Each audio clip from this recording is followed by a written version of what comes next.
Inconsistency haunted the A's in April. Their up-and-down play led to a disappointing month. But in baseball, when the calendar changes, it's a refresh button on the season.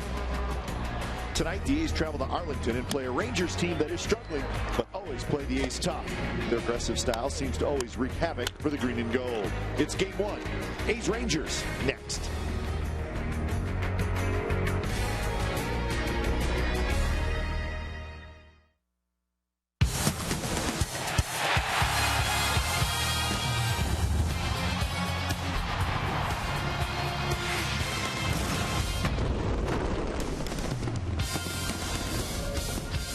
The A's 10-game road trip starts tonight at Globe Life Park in Arlington, Texas. It's a beautiful night for baseball. It's the first of 3, and Scott Kazmir, who has been terrific so far this season, he's going to get this series started for the Athletics.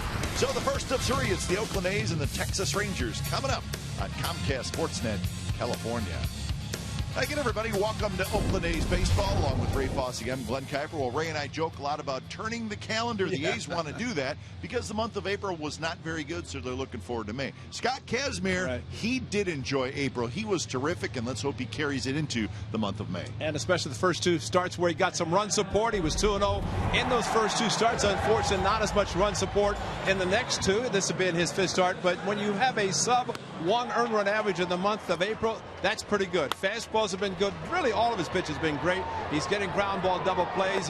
He's doing pretty much everything you want to see a pitcher. Covering first base on a nice play there at first, and doing the things that a pitcher who at one time threw 98, now he throws in the low 90s. Great curveball, cutter, changeup. So many great things he can do, and he's showing it so far. Well, it was a spirited comeback by the A's yesterday, but in the end, a bit frustrating. And when it was all said and done, Ray, you look back and you say, that's a game the A's should have won. They definitely should have won. They had the bases loaded, 1 out, but some great hitting. Brett Laurie going up the middle. Great opposite field hitting, as you will see with Canna going the opposite field. You saw Billy Butler score. That was a result of a walk, which also on the air at first base. So all good things happen, but unfortunately, this base hit would score just 1, not 2, to tie the game, as Trout played a great center field. But even better, on Ike Davis' ball that looked like it might be over his head, Houston Street, the pitcher, thought. But, of course, the MVP from last year made the play to end it for the Athletics. They come up 1 run short, but definitely a way to finish a game, even though they didn't win it. All right, so it'll be Colby Lewis and Scott Kazmir. There's your pitching matchup for Game 1 of this 3-game series. Remember, Colby Lewis beat the A's in the early part of this 2015 season. When we come back to Globe Life, we'll have lineups and first pitch. It's the A's and the Rangers coming up.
Brought to you by Jack in the Box.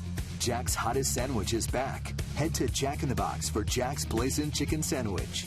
By Toyota, #1 in MPG, durability, and resale value. Toyota, let's go places. And by DraftKings.com. Play daily fantasy baseball for free on DraftKings.com with the official daily fantasy partner of Major League Baseball. Enter promo code SLIDER for free entry. Hey, we're set for baseball. We're at Globe Life Park in Arlington, Texas. Game 1 of the series. It's a gorgeous night. And I mean gorgeous. Game time weather presented by the Santa Cruz Beach Boardwalk. Admission is free. Visit online for park hours at beachboardwalk.com. Look at the temperature, 77 degrees, a nice light breeze. So many times we are here and the temperature's well into the 90s and it's windy and humid. But tonight it's just a nice, comfortable evening, and it's supposed to be that way all weekend.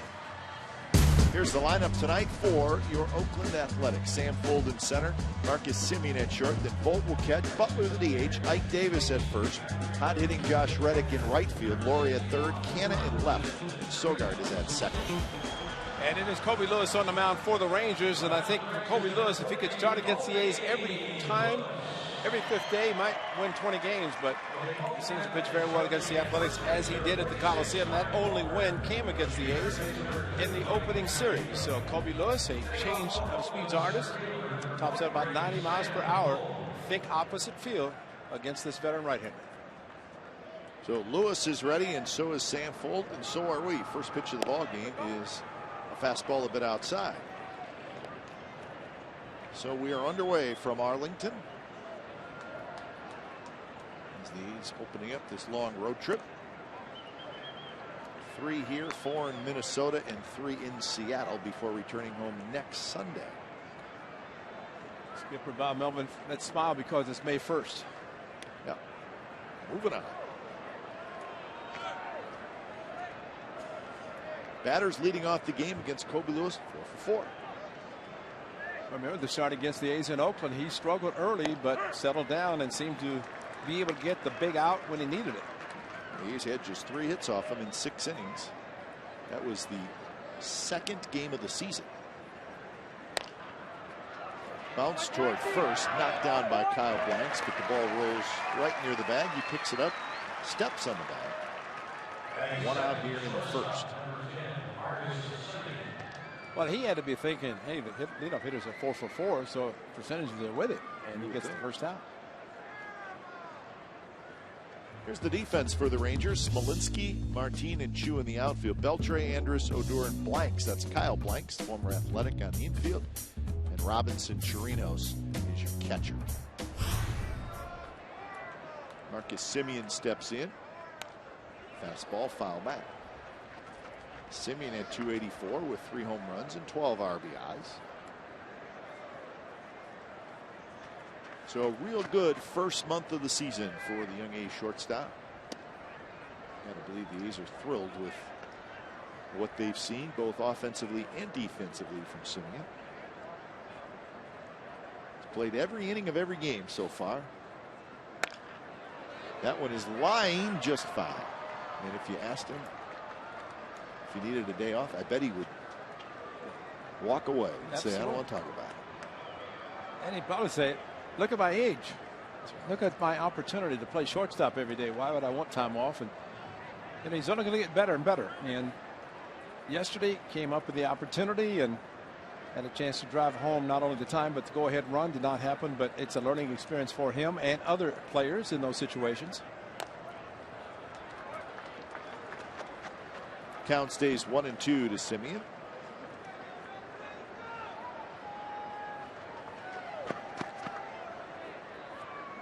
Paul Emmel is calling balls and strikes tonight. Jerry Neals, the crew chief, is down at third.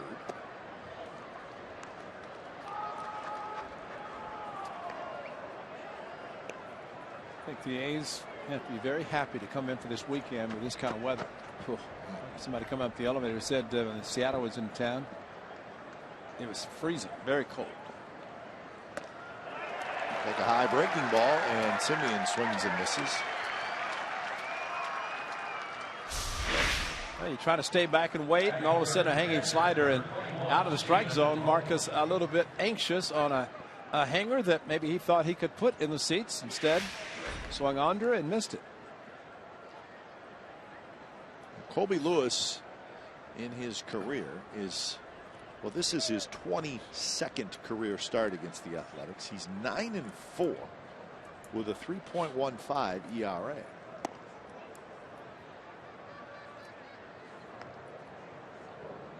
Overall in his career, 55-60. And it's moving into his 11th season.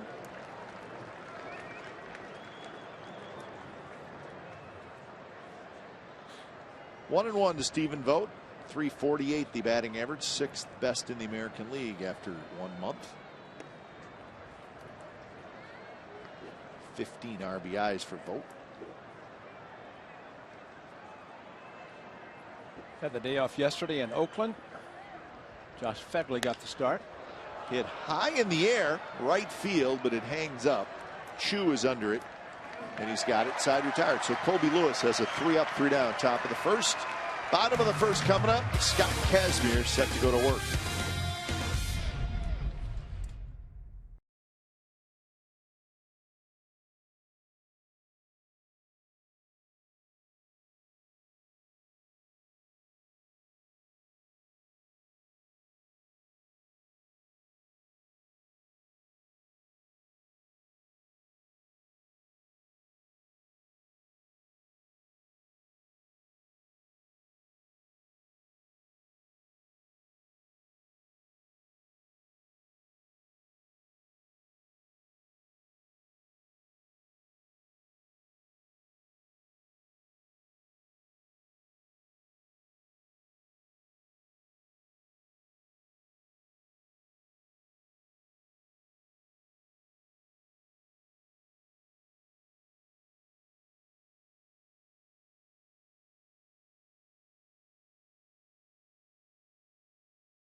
For the Texas Rangers, Martin to lead off, then Anderson short, Fielder the DH, Beltre at third.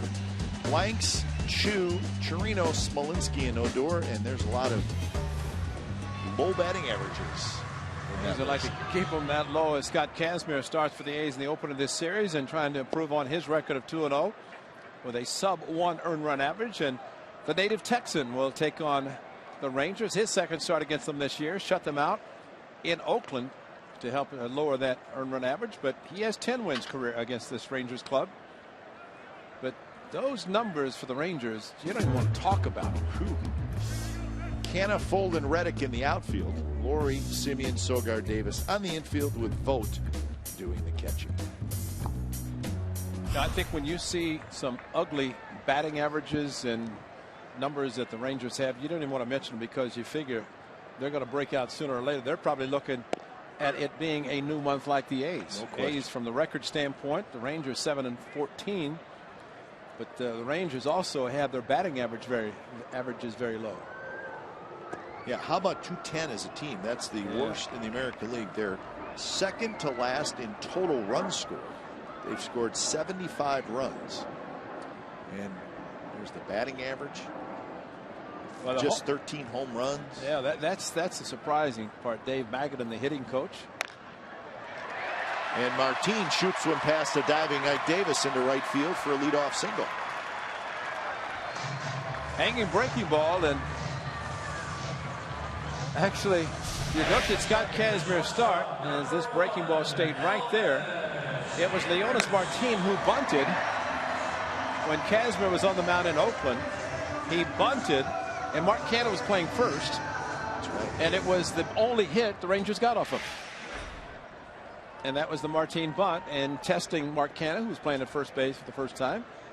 Butted the ball, and Canha thought he had it, didn't, jumped back at him, and Scott Kazmir ended up pitching outstanding baseball. Even better, the A's scored a whole bunch of runs.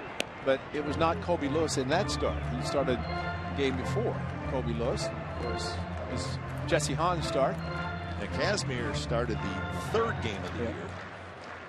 Ended up striking out 10 that night.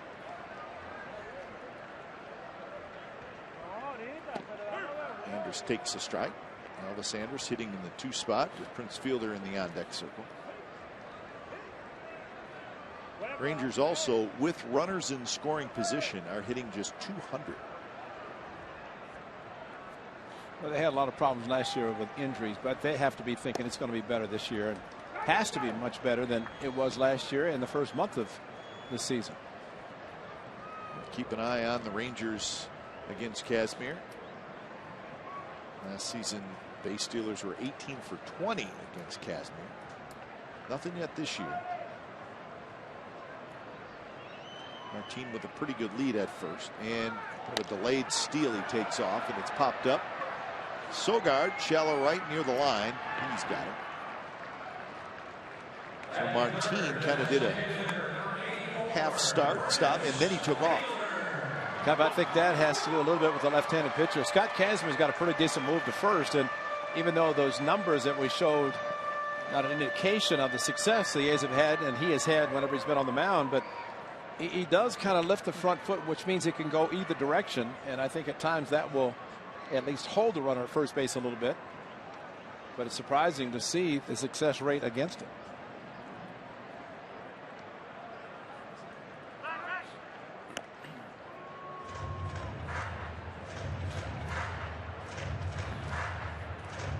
So Prince Fielder, one of the few Rangers who's actually putting up decent numbers. He's hitting .333 at 10 RBI. But I don't know, and maybe this is just this game, but I think they want Prince Fielder to be at first base. They don't want him to take up the DH spot, which he's doing tonight. Chu has had some injuries in the past, so he had been DHing. But Prince Fielder usually has been a pretty good first baseman. Steve Buechele, Jeff Bannister, the manager, bench coach. Kyle Blanks playing first base tonight. There's the first-year manager, Jeff Bannister.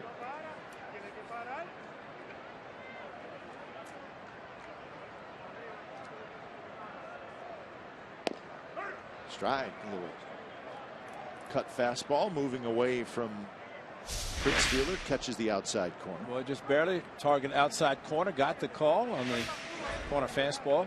Remember Prince Fielder, and actually the outfield shading him to hit the ball to the opposite field.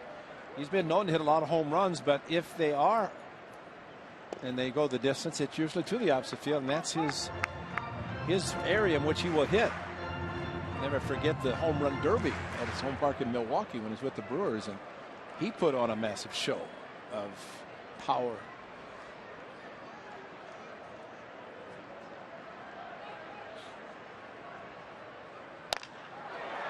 To right, Reddick hustling in, still hustling in, and Reddick dropped it.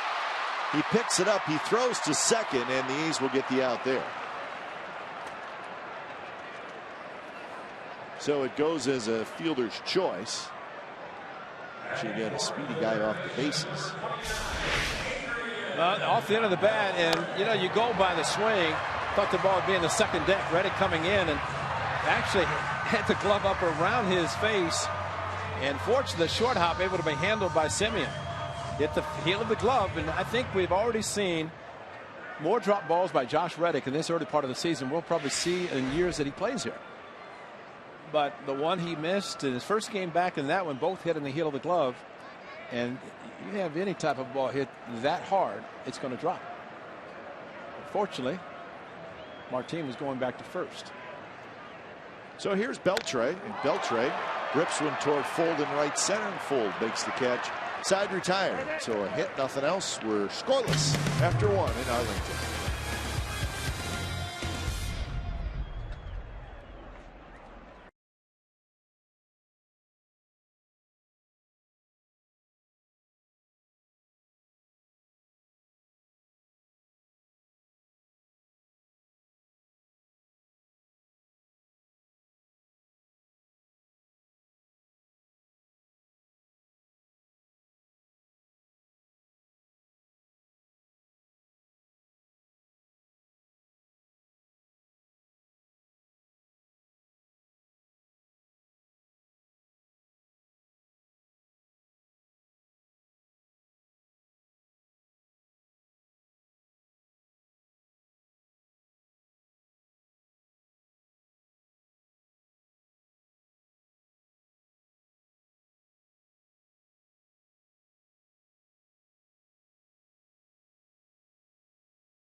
Beautiful look at downtown Dallas.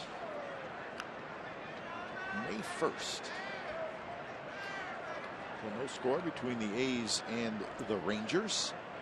Kobe Lewis had a 3-up, 3-down first inning with a strikeout as he faces Butler, Davis, and Reddick. First pitch in for a strike.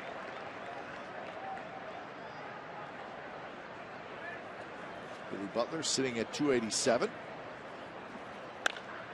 And he launches one down the left field line. It is foul. Jerry Meals said foul. Adrian Beltre said foul. Mike Gallegos said fair. And they were all lined up. And it was kind of funny.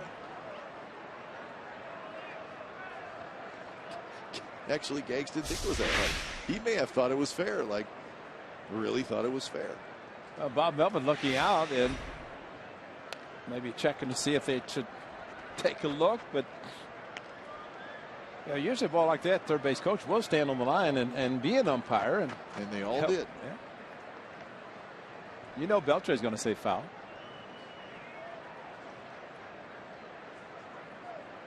0-2 pitch, foul back again by Butler. See if it crosses in front of the pole.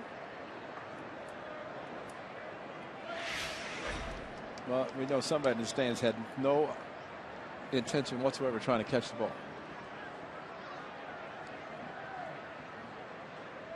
And a breaking ball, and Butler swings and misses. So Kobe Lewis threw it right where Chirinos wanted it.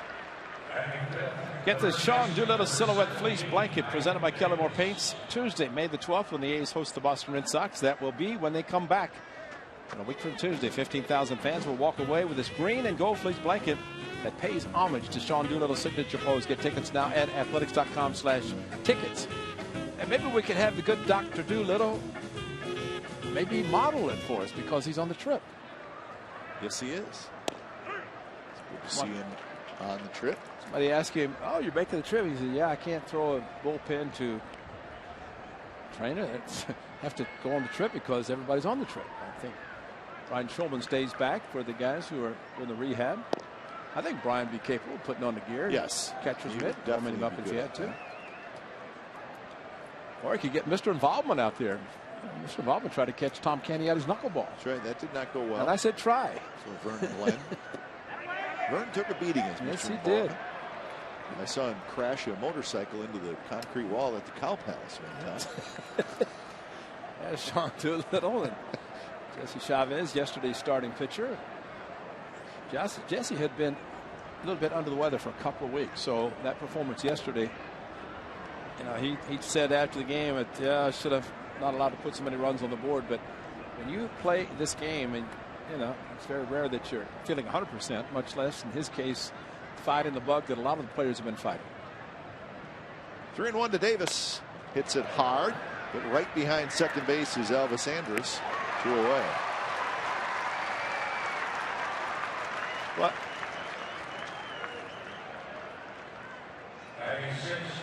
Chavez yesterday against the Angels, 5 innings, 7 hits, 4 runs through 95 pitches.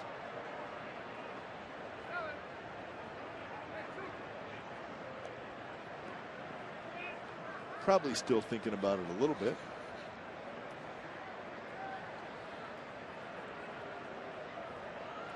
Yeah, I was just wondering, John Blake just saying credit Kobe Lewis with an assist. I Did thought you the get a little ball, piece of it? yeah, it changed directions, and because it looked like it was going to be in the center field, and evidently Kobe Lewis got some part of his body on the ball, directed it towards Elvis Andrus at short.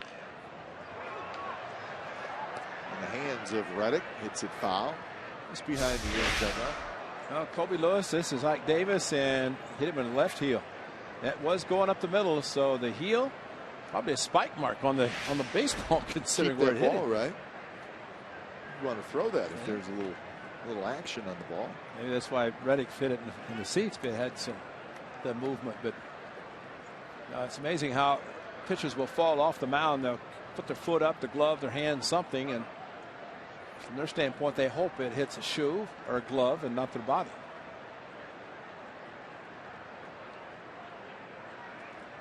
No-2 pitch, a breaking ball blocked by Chirinos, 1-2. Reddick hitting .368 with a couple of home runs.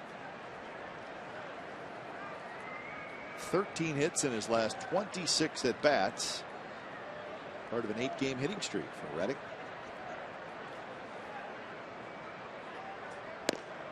Curveball missed outside to even the count 2-2.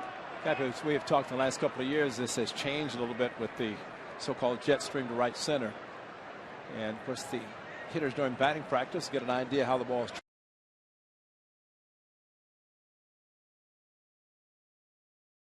One time you did, because the ball just does not carry in that direction as much as it did in the past. It was like target practice in the Rangers bullpen. Exactly. That area in right center over the Rangers bullpen was an area that was considered the jet stream, with the flags, of course, the top blowing in, but to hit the back of the stadium. But that has changed now. Missed inside. Reddick with a 2-out walk, so the A's have their first base runner.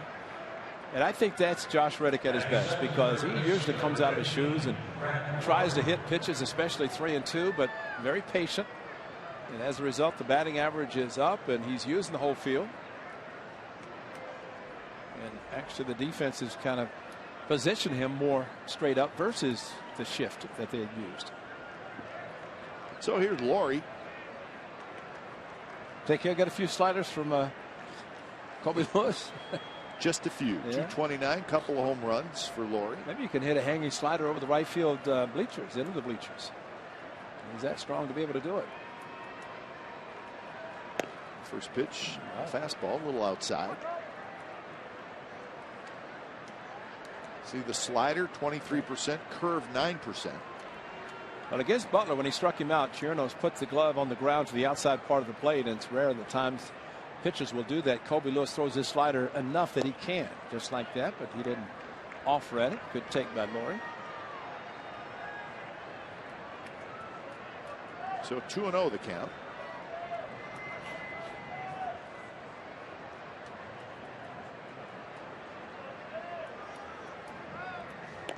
Reddick with a head first eye back into first. A's are 5th in the American League in total runs scored after 1 month of play.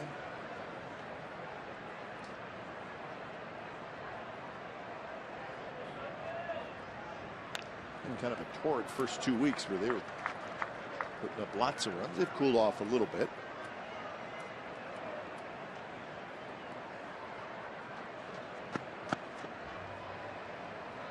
Coco Crisp coming back soon. That could help this offense. But there's the first 8, 6.5 runs per game. Then the last 15, just a shade under 4. Good swing there by Laurie. Now, the first 8 games, the A's had double figures and hit 6 of those games. Yeah. And so you could see that the runs and the support offensively, and there's your toward pace, the positive side, but the other pace. The last games, it did not happen the same way, and you don't expect to get double figures and hits every game. You're going to run into good pitching, and some guys, batting average starts to get back down to the range in which they will finish the season. And Laurie chases, strikes out, and that's 3 strikeouts for Colby Lewis in the first 2 innings. Bottom of the second coming up, it'll be blanks, Chu and Chirinos. No score.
It has to do with the Rangers and the month of April. Hit hard by injuries indeed. Guys in the middle, especially Beltre, struggling. Maybe help coming though with Josh Hamilton. That's a possibility. And Rangers and Brewers only teams to not win 2 straight games in April. First losing April since 2010. 7-14 is how the Rangers finished the month of April. And they're sitting on a 3-game losing streak, and they've lost 6 out of their last 7. They were just swept by the Seattle Mariners. So slow start for Texas.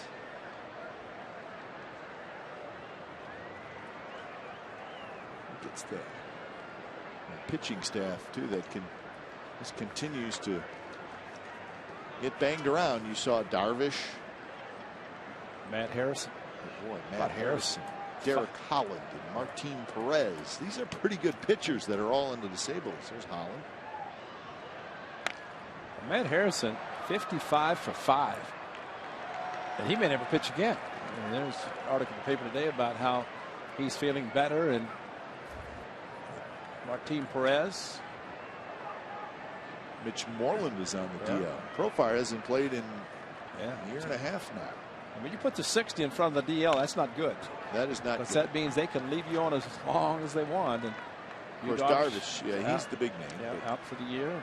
They're Josh saying, Hamilton, saying mid-May for him, but that's probably pretty aggressive. Who knows? But Martin Perez, outstanding young left-handed pitcher, Tommy John surgery. That one hit down the left field line, headed for the seats, and it is gone. Kyle Blanks homers to give the Rangers a 1-0 lead. A high drive right down the left field line. Kyle Blanks, you look at his line, all zeros. And a changeup, and makes you wonder why. Because no stride, that means he's shortening up with 2 strikes. He throws him a changeup, and this one was fair, unlike Butler's just fouled. So Kazmir gives up a rare home run. So early lead for the Rangers. Here is Shin-Soo Choo, and you want to talk about struggling. How about 5 for 52? 5 for 52. And you know what, Ray? That first series against the Athletics, the first 4 games of the year, he had 3 hits. So since then, he's got 2 hits total. Amazing. Well, even at the point he wasn't playing. Yeah, one of those hits was a home run. Yeah. One of those hits against the Athletics. So Chu with a long contract. He's got a contract that runs through 2020, a 7-year deal. This is the 2nd year of a 7-year deal. And they owe him well over at 100. Yep. And that's the second part of that 100. It starts with an M.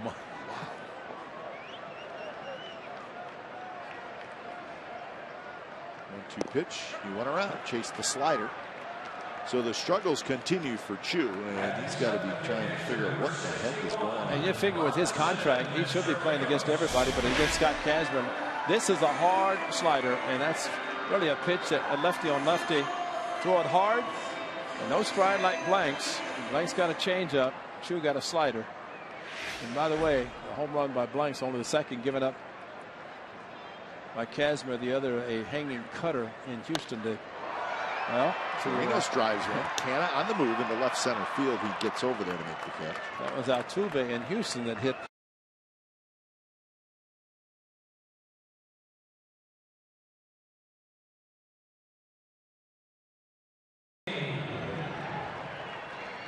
You know, not throw his slider a whole lot. Yeah, the changeup is a pitch that you usually like to throw when the hitter is looking fastball, because guys with good changeups, and Scott has an excellent changeup, but it comes out looking like a fastball. And if you're looking fastball as a hitter, then you'll be off balance, you're out on your front foot, and you'll miss or pop it up or ground out weakly.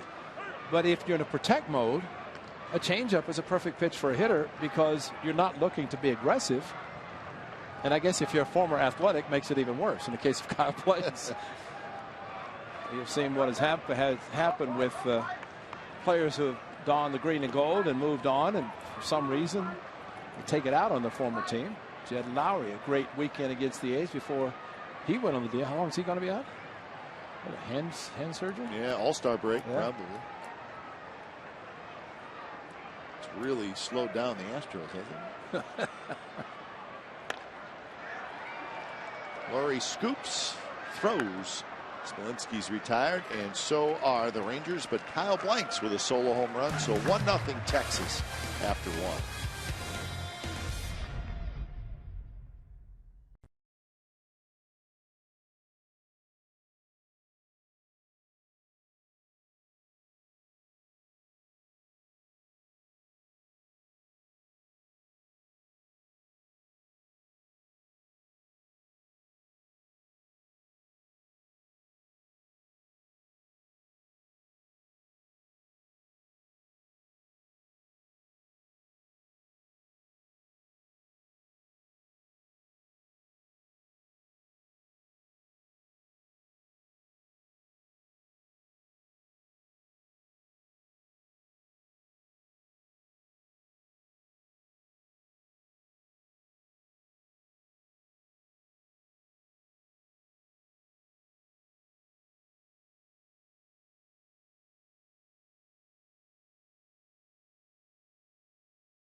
Net California is brought to you by PG&E, together building a better California.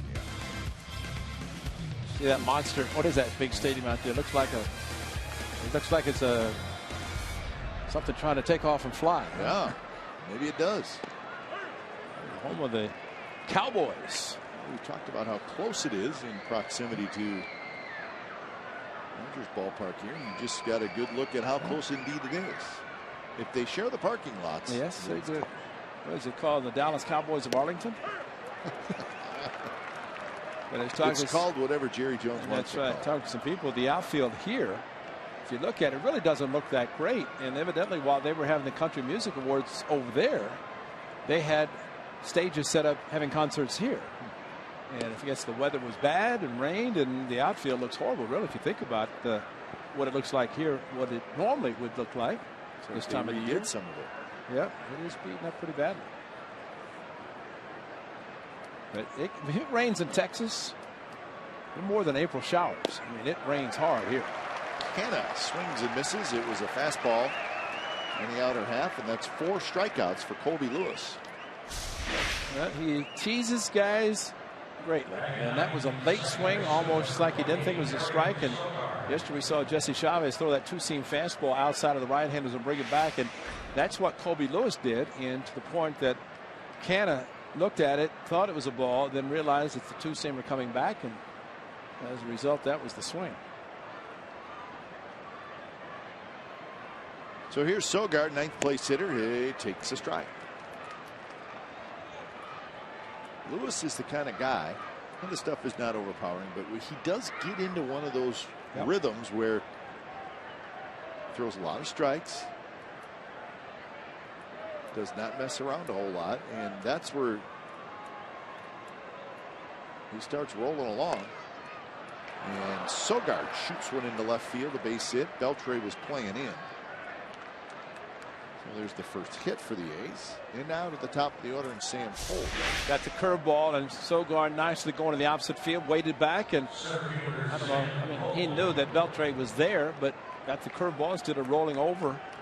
It's always a very good piece of hitting by a hitter. Sogard doing that, getting it past the Gold Glove third baseman Beltre.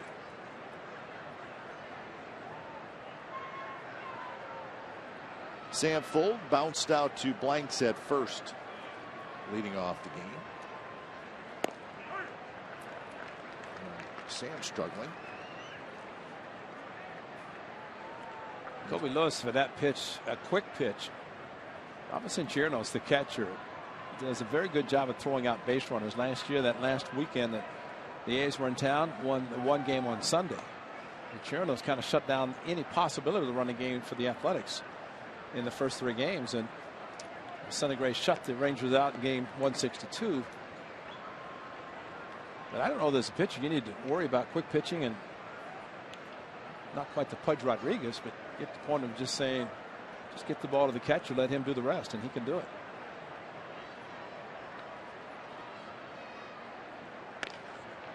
Slowly toward short. Andrus shovels to second to get the out there.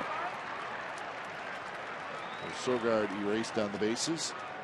Full aboard on a fielder's choice. Now Andrus, I guess he could have really charged that, but you know what? He was only going to get one anyway, so he just kind of waited for it and made sure of that lead out.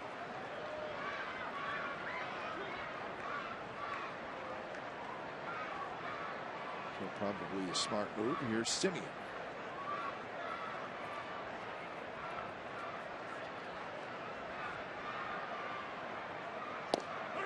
First pitch on the inside corner for a strike. So mentioned that the Rangers have lost 6 out of 7. That's the exact stretch that the Athletics are at. 6 of 7 losses.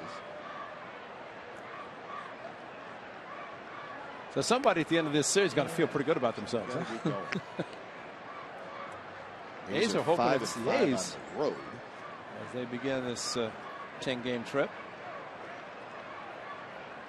Bob Melvin has taken this little ugly run to heart because not playing that great. Just like that. A couple of balls by Simeon in that direction, just foul. And so little foul territory down there. You always think it's going to be fair down there. Good idea by Simeon trying to go down the corner, but that much, about a foot foul, so that angle's a little bit different.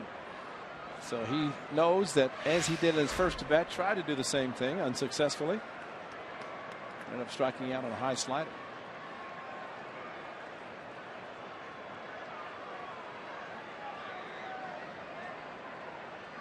The 0-2 pitch is a fastball up and in.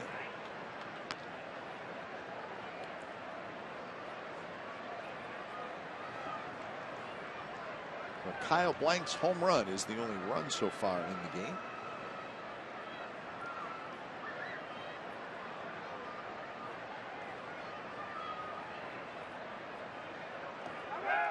Simeon did not go around. Maybe check his swing. But Jordan Baker, one of the taller umpires. Maybe he is the tallest umpire now that Tim McClellan. How about that? That's what Marcus Simeon does. If the home plate umpire makes that call, he's going to be a strikeout victim.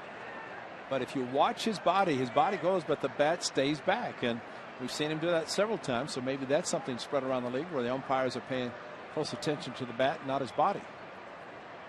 And a breaking ball, and Simeon strikes out for the second time. That's 5 strikeouts through 3 innings for Colby Lewis. 1-0 Texas as we go to the bottom of the 3rd.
1-0 Rangers lead, bottom of the third.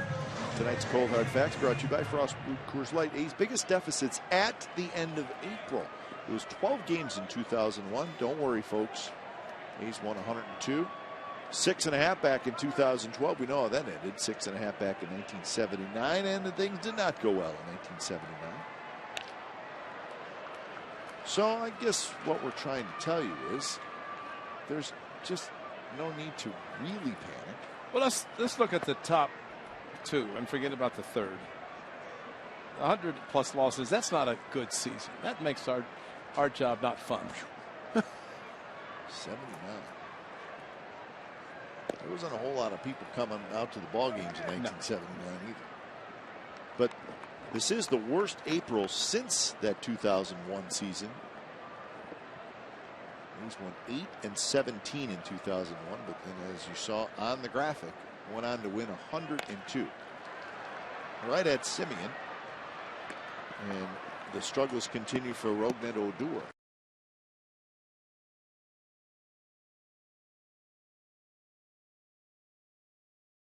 Of course, we know how they did finish against this club, the Texas Rangers. They clinched the wild card on the Monday night, won Tuesday night. Travis Blackley, a great win. And of course, on Wednesday, we'll never forget 162 in that game. In 2012, the A's victorious and winning the division the final day of the season. So very rare to have celebrations, 2 celebrations in 3 days. Almost impossible if you really think about it. That's right. They actually could have had a celebration of both clubs on the same Monday night. That's right. Because the Angels had lost, but it did not work that well. And as a result, the guy who is now back in already number 32 went to the Angels after that 2012 season. Josh Hamilton. So it'll be very interesting to see how Josh Hamilton does with these Texas Rangers. As we mentioned before, he hopes to come back by the middle of May. We have to see. Maybe middle of May toward the end of May. Somewhere in that 2-week stretch. The Rangers would love to see him in their lineup. We're playing left field. Must be reminded also that when he signed that contract with the Angels, it was supposed to be an opportunity for the Rangers to match it. Never gave him the opportunity because the owner of the Angels kind of gave him an ultimatum. So as it turns out, he does come back here, but for a lot less money. The 3 years that probably the Rangers are going to offer him, and of course the Angels paying a majority of the price. Well, he's going to get the money. Oh yeah, no, he got the money. It's just a matter of who's going to pay it. I guess how does that work? The Angels pay the Rangers pay Hamilton? Yeah, I would because guess. It kind of goes that way. I would guess. But from what I had read is that the Rangers their total that they will be paying is only $6 million for the next 3 years. So $6 million of the total $80 million that was left to Hamilton. Swing and a miss by Martin. And quite frankly, if that's the case, then that's probably a pretty good deal for the Rangers. Yeah. Even if he comes back and becomes a decent player. So all eyes will be on him.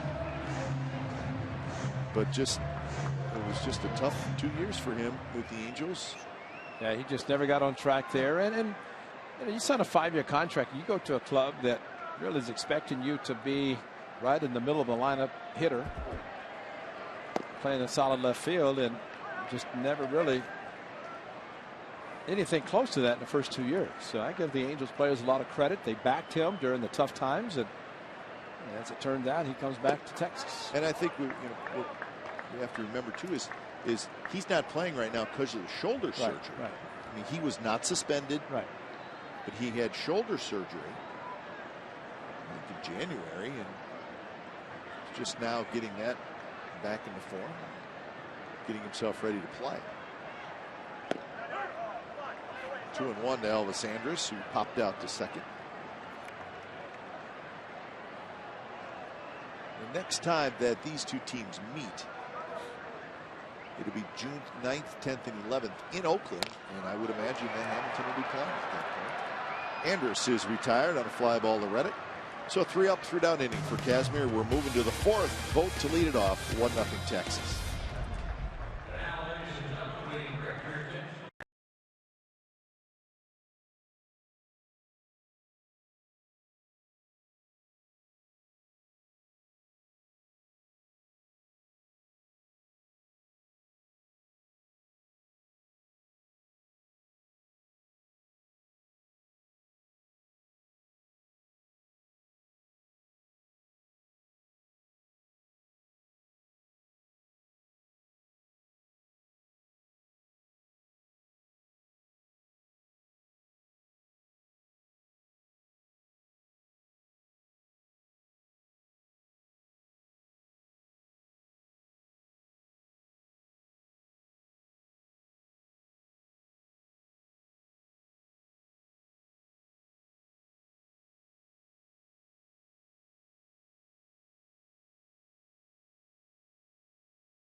California is brought to you by Prism. Now your team can collaborate at a whole new level with video walls from Prism. Learn how at prism.com.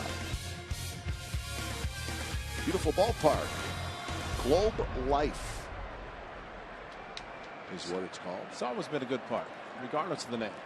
At one time, it was just the ballpark. The ballpark. It is a nice park. Yeah. It's beautiful on the outside. Yeah. Very large structure.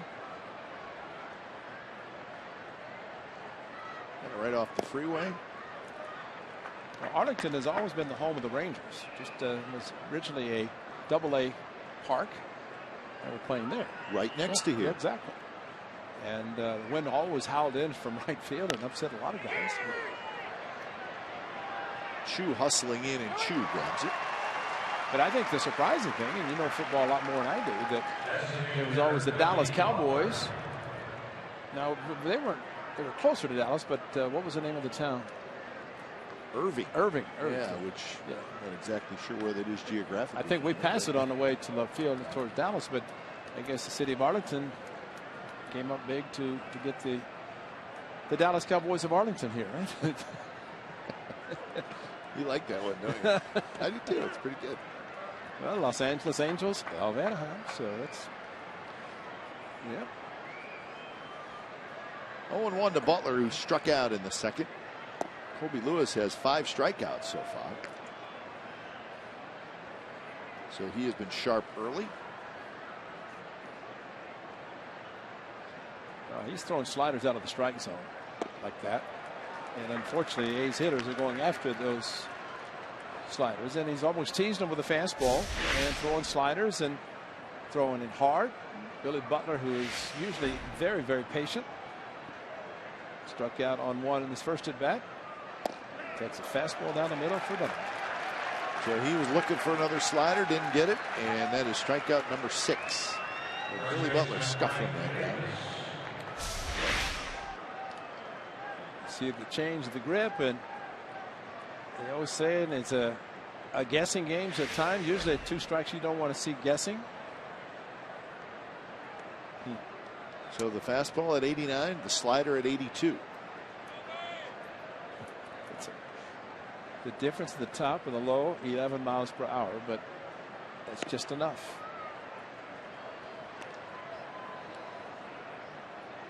Mike Davis hit a ball hard that glanced off Lewis' foot, I believe. And it went right to Elvis Andrus, the shortstop. He threw him out. So see, Lewis, he's just rocking and firing now. Well, this pace of the game thing is great for him because technically you cannot step out to slow him down. He's one of the pitchers that really enjoys it. Fine start today. Yeah, they're going to delay or pace more lenient on those fines. We've got some pace of play numbers that we'll show you good. here when we get a little more time. And I think you'll be interested in that, right? I saw something in the paper this morning as they have changed, almost like the transfer rule. They kind of changing midstream. I think the players have done such a good job. They're just kind of easing off on the fines a little bit. Good swing again up the middle by Ike Davis, similar to what he did his first at bat, only this time instead of a grounder off the foot of Colby Lewis, he gets a solid base hit. Anytime you get a lefty at the plate in this park, it's always good. And for Josh Reddick, who could very easily get into one, make it a 2-1 game. Curveball, first pitch to Reddick is in first, right? Usually you'll see the catcher, though, not pitch inside, try to take the ball inside, bring it back over the plate, especially here where a mistake can be costly.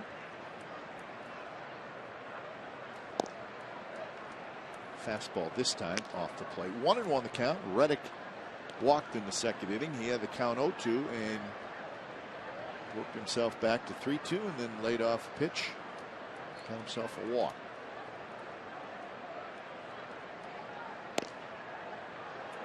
So Lewis staying away from Reddick at this point.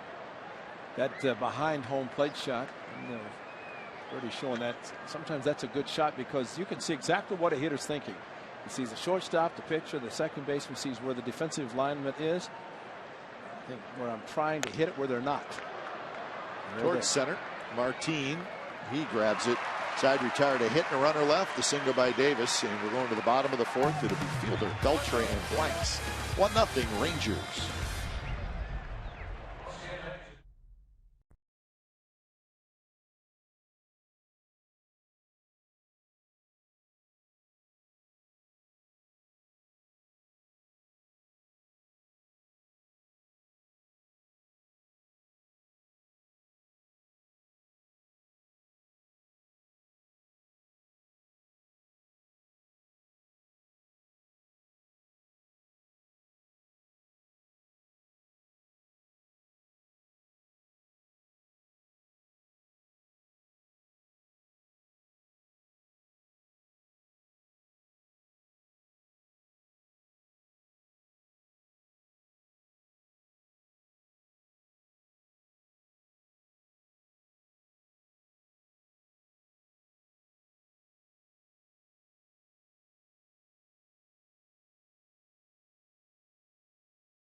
The MLB.TV Premium, the #1 live streaming sports service, is celebrating 13 years. Watch every out-of-market game live or on demand in True HD on over 400 mobile and connected devices. Real-time highlights, live look-ins, pitch tracking widget, and more every night on every device. Blackout and other restrictions apply. Visit MLB.TV for details. MLB.TV Premium. That group of A's fans, I thought it was interesting that whole section of A's fans, you'd think they'd be cheering for the A's, yet when Prince Fielder was announced, they cheered. They cheered. I mean, come on, who are you rooting for? You got to find out what's going on down there. I mean, you're wearing all that A's gear. This one's belted to center. Full going back. Forget about it. Onto the berm, and that's home run #2 for Prince Fielder. 2-0 Texas.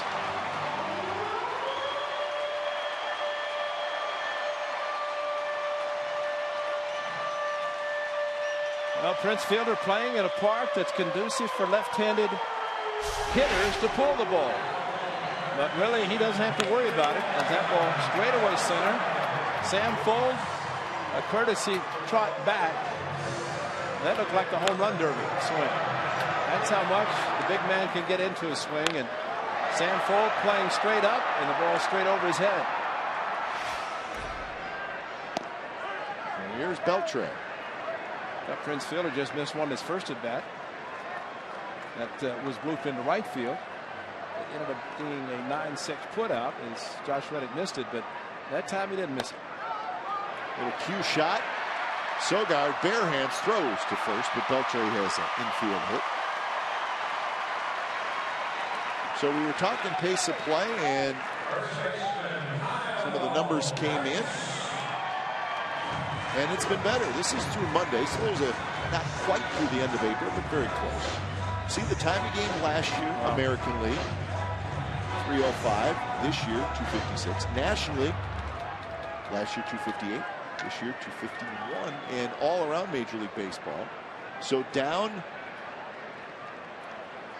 that's seven and a half minutes. How about the A's, though? That's remarkable. And the A's way down. So, and there was quite a bit of stuff written about it today that it really has done, the players have done a good job with it, and it hasn't necessarily been a big deal, and there hasn't been any confrontations between umpires and players, which is good. So all in all, just some of the little tweaks, the in-between inning stuff has been a big deal.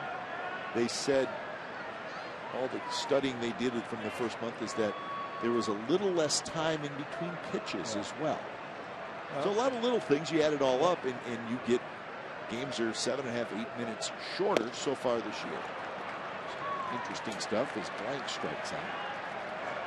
Well, with the A's about 18 minutes slower or quicker than last year.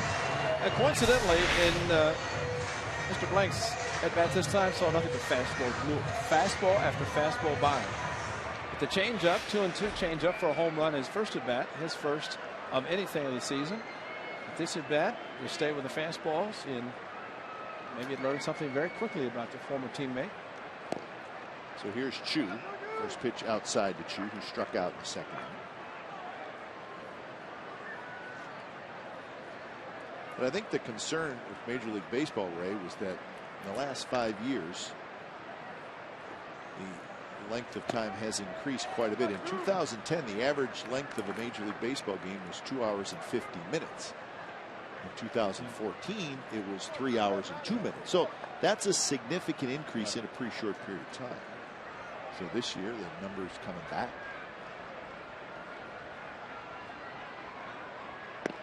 Inside Chu, but I did look. 1975, so it's right in the middle of your career, right? Average time a game in Major League Baseball, 2 hours, 25 minutes. I'm not surprised. So you see how far it's gone.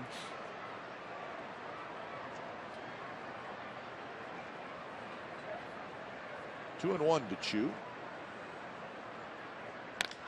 And Chu belts one. Full going back. That's hit well. Near the wall, off the wall.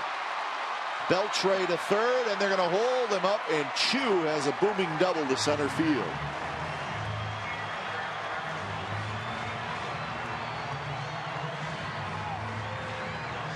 Struck him out on sliders, fell behind 2-1, and like Prince Fielder hit the 1-0 fastball, and Chu straightaway center. Again, a couple of lefties not thinking about pulling ball, just going to the deepest part of the park, but a pretty good pitch to hit. And you'd have to think the way he was swinging at sliders, stay with it, but Kazmir goes fastball, this ball eluding. I don't think there's much chance of full. The good news is that just one out, which means that Beltre could not go on contact and score, had to be held at third base. So for Chu, that snaps an 0 for 21 stretch, and the Rangers are looking for more after the Prince Fielder home runs. Chirinos steps in. Kazmir, this year, runners in scoring position. Opposition 1 for 17. He was terrific in these spots last year as well.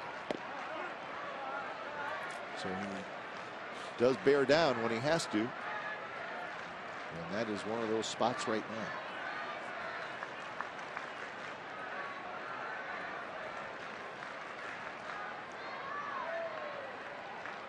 Chirinos hit a line drive to Canna. First at bat, fastball, and it hit him.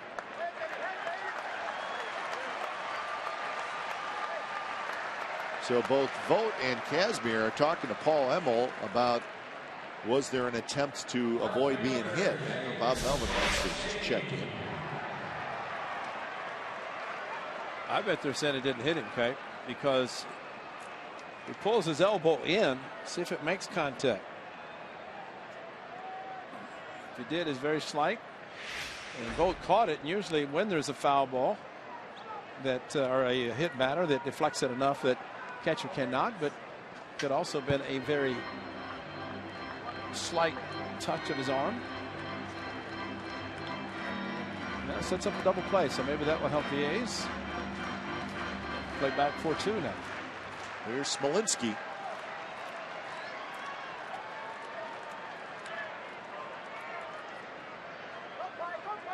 Smolinski grounded to Laurie to end the second inning. And a good pitch there with a fastball on the outside corner. Beltre at third, Chu at second, Chirinos at first. The middle infielders for the A's are at double play depth. Corner infielders are in. Smolinski runs pretty well, so maybe the corner thinking go to the plate. Make sure of that out if it's a ground ball. The strikeout even better because Scott Kazmir has it in his back pocket. They can add a little bit extra if needed. And this would be the time to try to get the strikeout.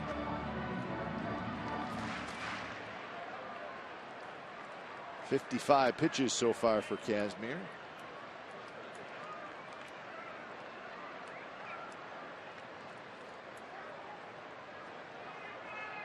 Ahead in the count and needs a punch out. Fastball and a pretty good swing by Smolinski. That was a pitch to hit on 0-2. Yeah, I think it is. You're right. Rare to get that kind of a pitch when it's an 0-2 count, which it was, and at 93 on the corner.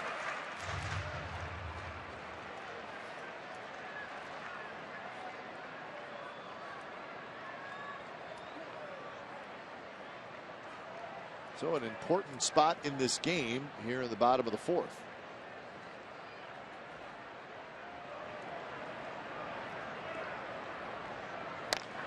This one hit toward right field. Reddick to his left. Reddick grabs it. Beltre will tag. Beltre will come in to score. Chu moves up and goes to third. So Smolinski with a sacrifice fly, and it's 3-0 Texas. They really never gave him anything to hit the ball on the ground. He kind of lifts a little bit, does Smolinski, and stayed away from him, which really helped him a lot to hit the ball as well as he did to right field. A couple of runs for the Rangers here in the fourth, and that'll bring up Rougned Odor with runners at the corners.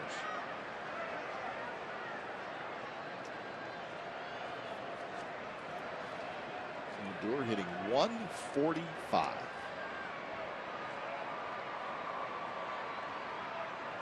First pitch. Big rip by Odor. Fouls it down the left field line. He's got 10 hits and 69 at bats. A homer and 8 RBIs. 3 doubles. So the young man who had a nice year last year for the Rangers, fighting through it this year. But 21 years old. Slaps this one to left. Canna's there, and he grabs it. Side retired. 2 runs on 3 hits for the Rangers. We're on to the 5th. Texas 3, the A's nothing.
Yesterday, bases loaded, bottom of the 9th, and Mike Trout indeed saves the game for the Angels, and what a play it was.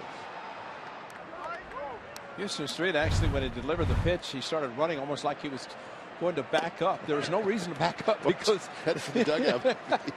But it's what he hurt his oblique when he's fist pumping so much after the great catch.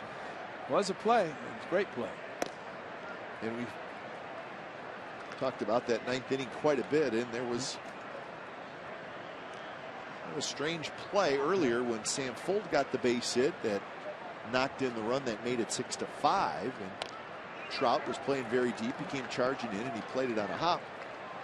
And Canna was the runner at second, and he went to third, stopped, and Trout threw the ball back in, but he threw it to the shortstop. It was kind of the cutoff man to third, and a lot of discussion about, was Trout conceding the run, or did he know that Canna had stopped and he was just getting the ball back in quickly?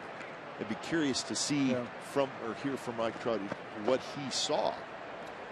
Well, he could possibly have seen exactly that and seen what happened to Canna, and I don't know, but it really just have to wonder. But so many opportunities in that inning, especially with the bases loaded and just one out.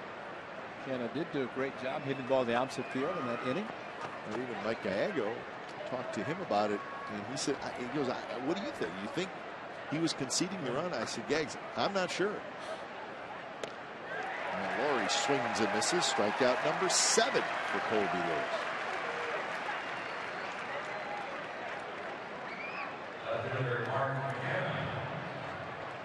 Wake me up before you go.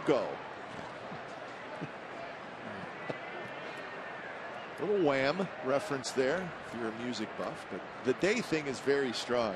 Yeah, the first home run yesterday, thanks to Blair, he pointed that out. Kind of slipped by us a little bit. Mark Canna hitting the only daytime home run. That was a big one to left field.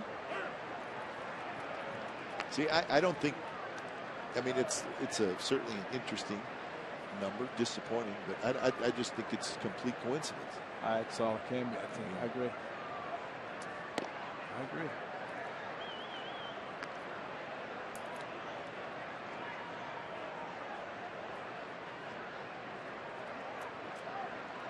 Canna struck out swinging in the third. Well, you look at how much the success the A's have had in recent years when they've lost opening night. Yet this year they defeated the Rangers opening night. Sonny Gray almost pitched a no-hitter on opening night against the Rangers. 8 innings of shutout baseball. That's why it's a great thing about baseball. Every year is different, and players, teams, everything seems to be different. 1-2, breaking ball struck him out. And some frustrating at-bats going on right now for the green and gold. Well, especially as many breaking pitches have been thrown. The fastball that snuck by Billy Butler with 2 strikes. The rest of them have found, I mean, they're breaking pitches, sliders and curveballs, and really all Colby Lewis is doing, which he's always done, that's vary the speed on his curveball and slider. So 2 away for Sogard, who had a base hit in the third. And he drives one right center, hit well. Martin on the move, and Leonis Martin tracks it down, showing off his speed. And that's a 3-up, 3-down inning, and we're headed to the bottom of the 5th. It'll be the top of the order for the Rangers.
Suite. This luxurious suite is located above the first base bank and includes an extensive high-end food and beverage package featuring chicken kebabs, capri sandwiches, sausages, sliders, salads, desserts, soda, water, beer, wine, more. For more information, call 510-638-GO A's or visit athletics.com/president. I can't wait to see what the more is. Well, I mean, sometimes there's just not enough time to list all the food. So we just simply say more. But now we have time because the mound is not to the liking of Scott Kazmir. He has not gotten up on the mound yet. He's been pitching and throwing from the grass. So there's something contagious about the dirt that he does not want to get on the mound. Now he goes up on top. And so they're in the process of maybe going to get the proper materials to fix that. So we're going to have a little delay. It's got to be the landing area for Scott Kazmir. Maybe a little bit too muddy. But he's slipping a little bit. But they have a left-hander, right-hander, so their landing areas are not necessarily the same. Although, if Jared Weaver were pitching now with Scott Kazmir, they could have the same landing spot because Weaver throws across his body, and it's in that similar spot for a left-hander as he delivers. I do not know where the ground crew had to go to get whatever they need to repair the mound, but they did leave the field. Maybe way down the left field line. So is the pace of the game, is this part where it's considered a delay of game? Kazmir's going to get fined for this.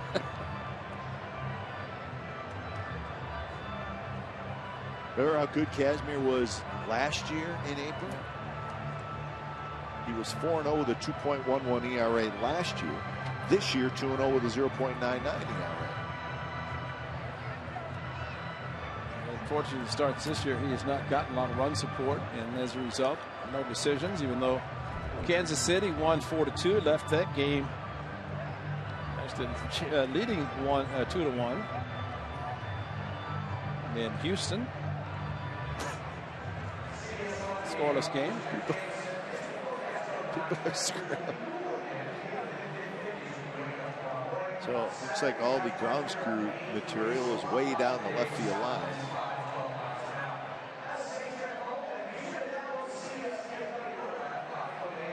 See the look on the driver is like, what is going on? He's checking to see if he's on the big jumbo board.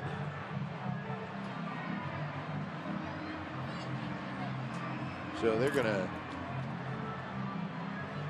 do a little work on the mound, get it just right for Kazmir, and we'll step aside. When we come back, we think the mound's going to be ready to go.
So the mound is good. The Rangers leading 3-0, bottom of the fifth. It's time now for the Ford right choice. And Ricky goes, a pitch taken, he's going to have it. He does.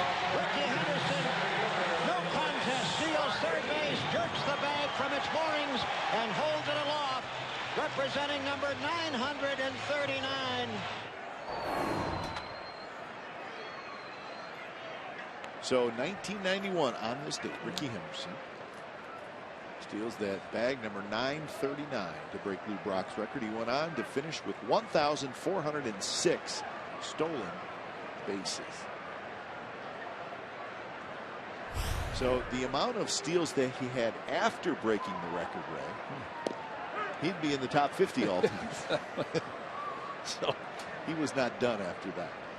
1991, the great Bill King on the call.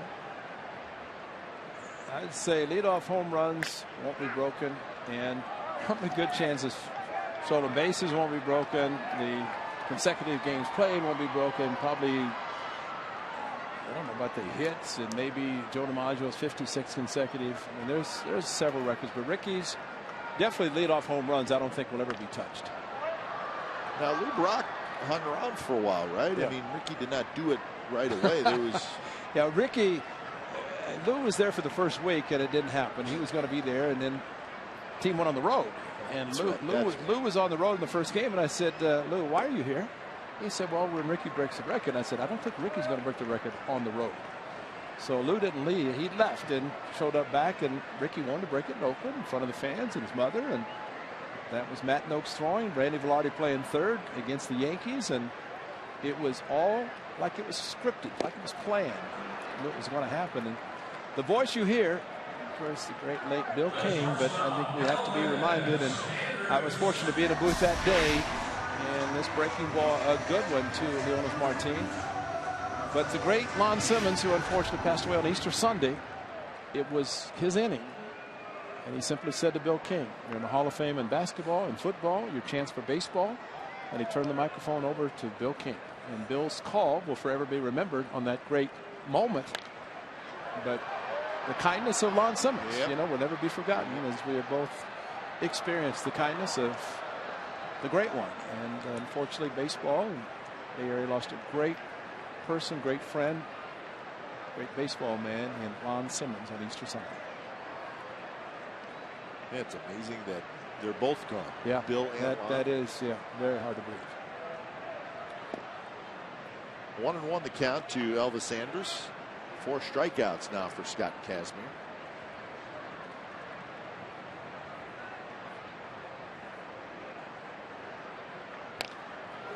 The interesting thing about that too, Ricky got on, asked for his sunglasses. I mean, it's like, you could almost just know that the time had come, and it sure enough took place, and Lou Brock was there to pass the torch. Done on Ricky time. That's right. Changeup misses badly, so 2-2 the count. That says a lot about Ricky, because Ricky could steal pretty much when he wanted to. And I think one of the great stories he told, he said he just did not feel like he wanted to steal a base. They kept throwing over, and he says, well, you upset me, so guess what, I'm getting out of here. And still second. I wasn't even going to go That's today. right. He said, you keep throwing over like I'm going to run. I wasn't going to run. I just didn't feel like it today, but you're throwing over all this time, so you know what, I'm going to run just because of that. And Ricky said stealing second and diving head first was like landing a plane. But as many times and as many bases he stole sliding head first. A hanger, and Andrus rips it to left for a hit. Andrus with a big turn, and he's going to try for 2. Canna's throw is not quite in time. Very close at second base.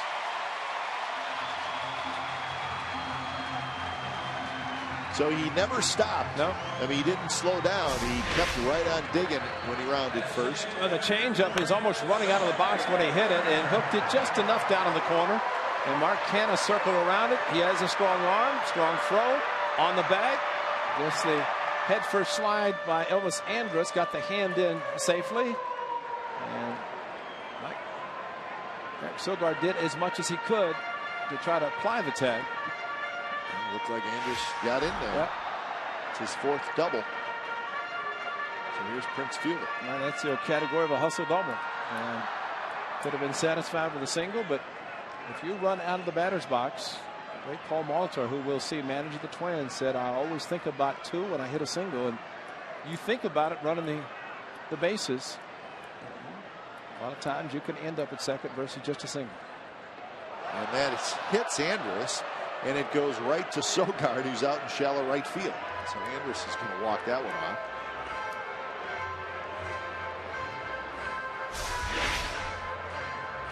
Sogard in right field. Bumper pool. And that's a break for the A's. Very big break. Oh my goodness. That could go in 100 different directions.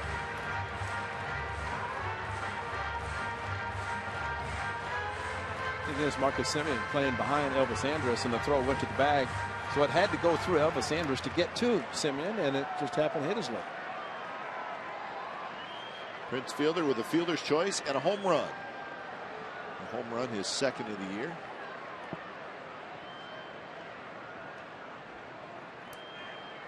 Semien playing right behind second base. Now the reason the attention is being paid at second is because Elvis Andrus is an excellent base stealer, and at third base probably as much as second. This is Prince Fielder. What he did his last at bat, got every pound of that body into it, and up on the center field grass, and he evidently has a suite here at the ballpark because he pointed to it. I think you're right.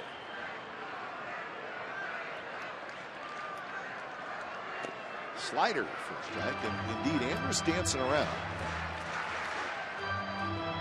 Of course, dancing around's great. You don't want to distract the hitter. Well, the A's think Prince Fielder is going to pull the ball. Sogard playing a shallow right field, and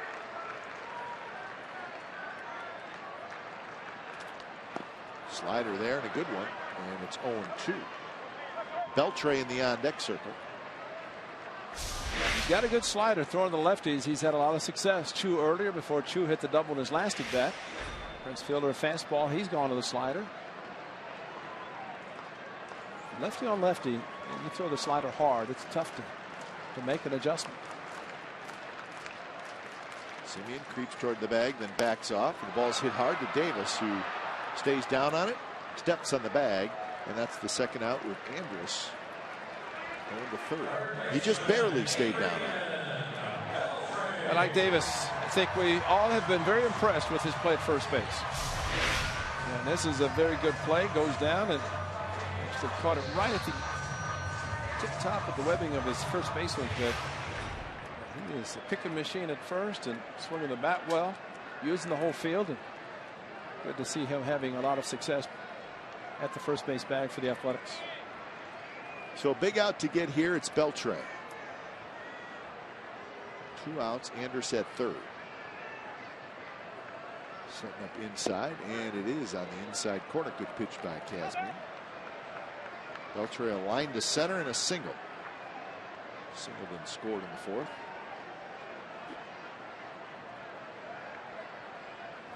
Swing and a miss. Listen, Scott Kazmir is opting to pitch out of the windup with the runner third base, and first pitch strikes you like 16-21. It's always good to get ahead. And on 3 pitches, he strikes out Adrian Beltre to keep the Rangers off the board in the 5th. 6th inning coming up. Texas 3, the A's 5.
Ace Baseball and Comcast Sportsnet California is brought to you by Casino Matrix, Silicon Valley's premier 24/7 entertainment destination. Nighttime is upon us. And it's 3-0. The Rangers leading the Athletics, top of the 6th. And the Rangers are at the top of their order. And they have not had a lot of luck so far against Colby Lewis. He's got 8 strikeouts. He's walked 1. And he's going to get Sam Fold on 1 pitch. And the more he does that, the longer he's going to stay in this game. Yes, indeed. He's 77 pitches right now. You know, we talk often about how a pitcher feels good about facing certain teams, or a hitter against a certain pitcher, but I'd say Colby Lewis, was that note, he's won 7 games since 2010-11 against the A's. It just seems like every time he takes them out, he has success. His last 12 starts against the A's, 7-1 with a 2.86 ERA. It says it all right there. Sure does. And for the Rangers team that looking for success early, especially starting a series, and there it is. Since 2010, right? Yeah. Huh. And we're not saying that this is some giant surprise. I mean, he's been a decent pitcher, but he just seems to usually throw pretty well against the Athletics, and we're seeing him tonight as good as he's been. And Mike Maddox is happy because he hasn't had to go to the mound. No, not tonight he doesn't. He's made a lot of trips to the mound in the last couple of years.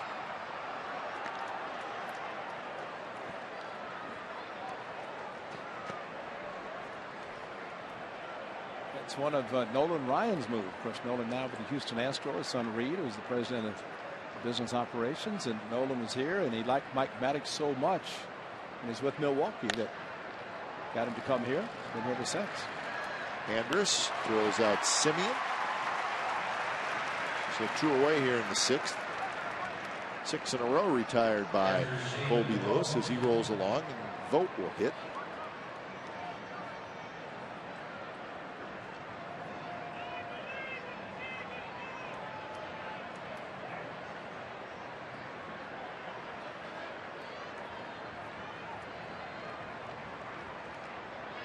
Vogt has hit a couple of fly balls to right field. And the first pitch right there for a strike. 2 hits for the A's. A 1-out single by Sogard in the 3rd. A 2-out single by Davis in the 4th. That's it.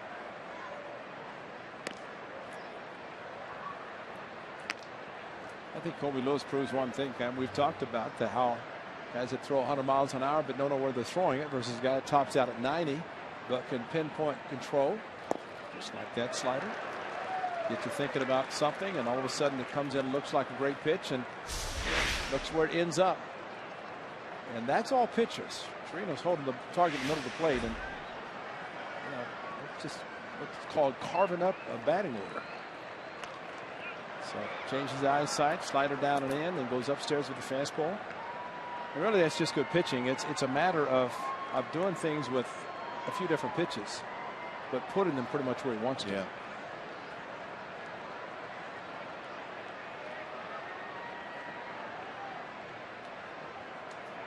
And we certainly spend a lot of time talking about pitch selection, and really, probably more importantly, it's not so much what you're throwing, but when you're throwing it. That's right. And he just seems tonight to be throwing the slider just at the right time. We got Butler looking at a fastball right down the middle. Exactly, and you really shouldn't guess with 2 strikes. I mean, just try to see ball, make contact, and put it somewhere. Breaking ball, and he wanted it. He did. He didn't care about the swing, held up, but he wanted the pitch called a strike, and that was not the sharp breaking one that he had Vogt swinging over the pitch. That's a strike, folks. Yeah. But see, that's a 2-strike approach, and no different swing than what Vogt had. 1-1. Yeah, good rip there. Fouls it straight back. So that was the one to hit right there for Stephen Vogt.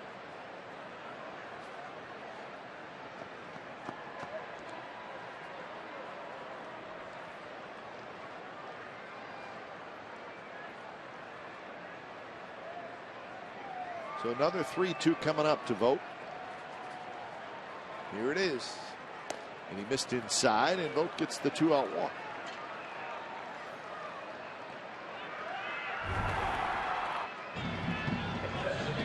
This was Kobe at the Coliseum, and slider working there. Fastball inside corner. And in that game, as Dallaire, the guys pointed out in the truck, 4 for 4, the leadoff hitters. That game, Sam Full had a base hit to lead off the game. But he's erased up by a double play. And in the game in which he pitched, Kobe Lewis induced a couple of double play ground balls.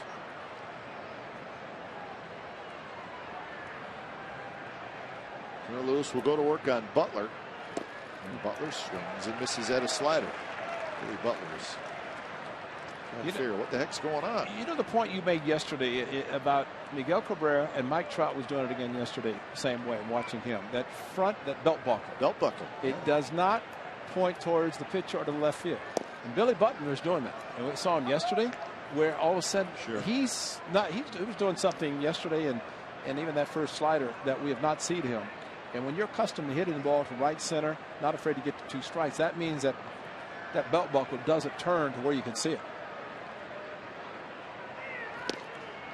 And I think what Billy's trying to do is get back to where he was, and maybe just feeling that he's new to the team, 3-year contract, club's struggling a little bit offensively, and maybe he's trying to do a little too much himself, even though he's the veteran on the club now.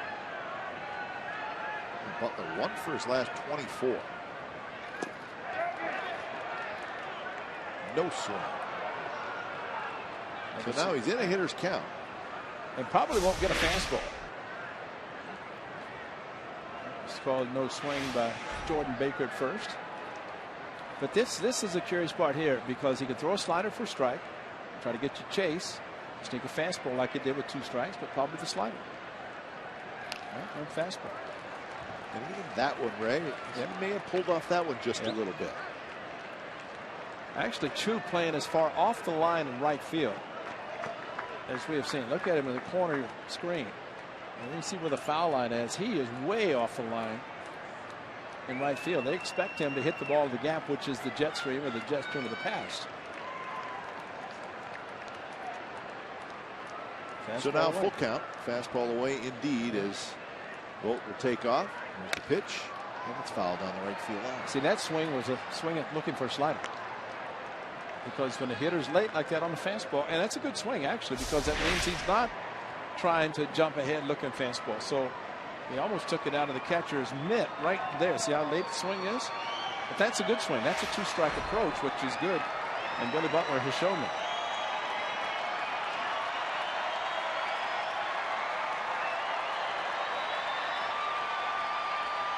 There's Vogt, and it's hit hard, but right at the second baseman Odor, who is shaded in that direction.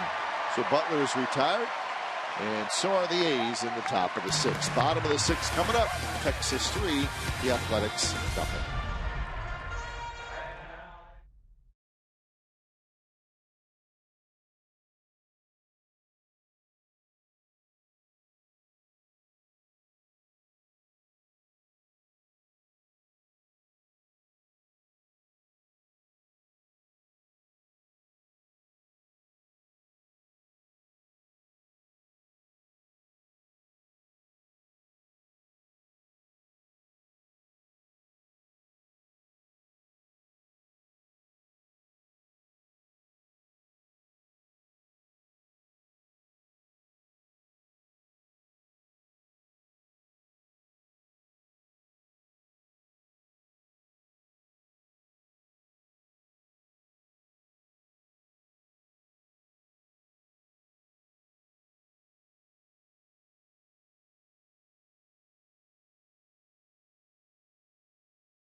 And how about this? Kyle Blank's former athletic got a change up 2-2 down the left field line, his first of anything, and then Prince Fielder a fastball into the berm in center field, so not surprising there, and not surprising here as Kobe Lewis has carved up the Athletics in 6 innings, 8 strikeouts, and Kobe has won 1 game this year. That came against the A's, so there your numbers 0-2-0, 3-6-0.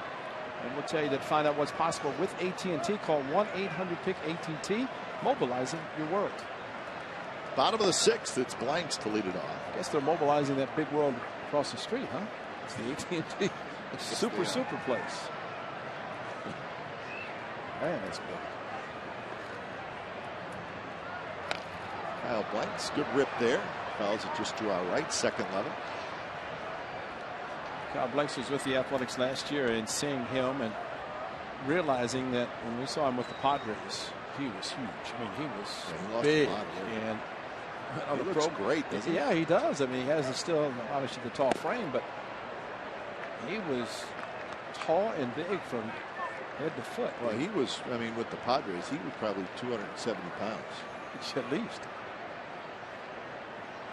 Home run and a strikeout tonight. Taps that one fine. Yeah, I think 270 might have been right, considering his height, because he's about 6'6". So. But he came to me and I said, "Are you the same guy who was at Padres?" He said, "Yes." And I said, "Well, you just look smaller." And he said, "Well, what on a big diet, big training program? He does look good." And a good changeup there. And Casimir gets his 6th strikeout. So if you think about the changeup in the first at bat and the changeup in this at bat, look at the difference. Saw the belt buckle on this changeup in the first inning. The changeup in the inner part of the plate, mistake maybe, but the mistake was hit down the left field line into the seats, whereas that changeup away and had him flailing at it. So 1 away for Shin Soo Choo, a strikeout and a double.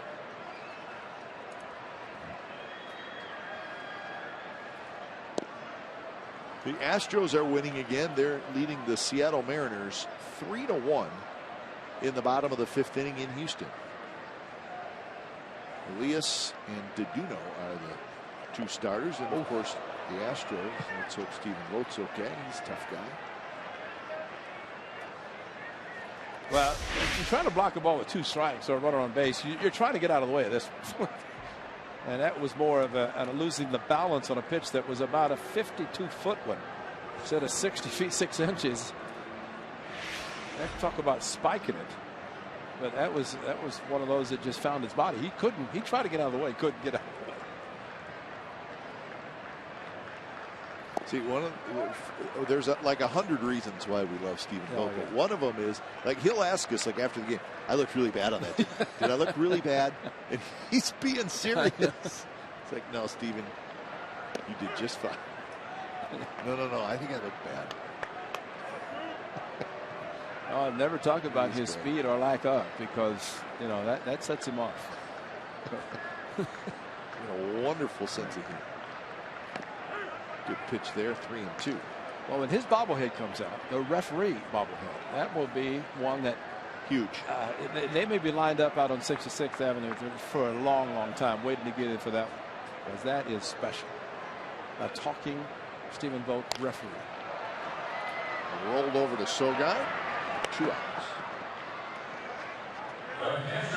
So the Astros gave that score. They're looking for their 8th consecutive win there, 15-7.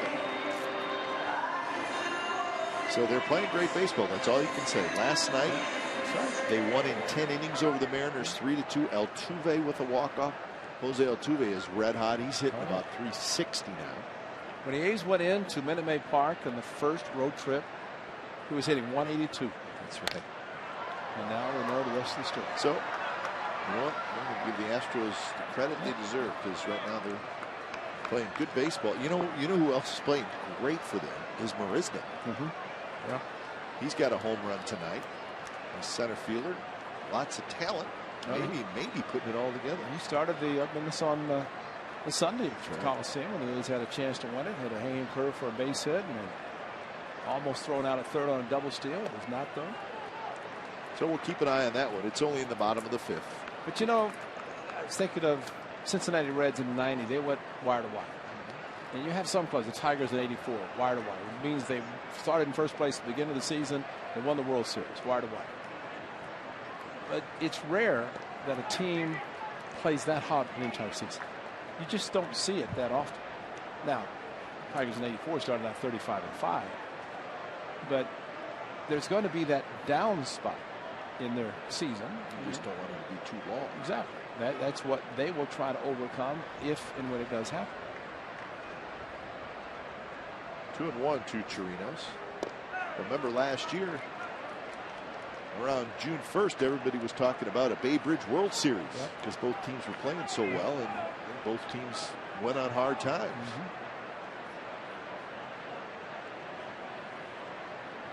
Actually, both Bay Area teams the second wild card. That's right. Yeah. They had a scramble to get in. Chirinos with the walk. But for Kazmir, that's his first walk. And here's Smolinski. The Angels are in San Francisco to play the Giants this weekend. They'll get started in about a half an hour. It'll be Wilson for the Angels, Heston for the Giants, first of three. Did we get a later report on Albert Pujols and the hamstring? I don't think he's playing tonight. Yeah, did not figure that would be happening. But by Vogt.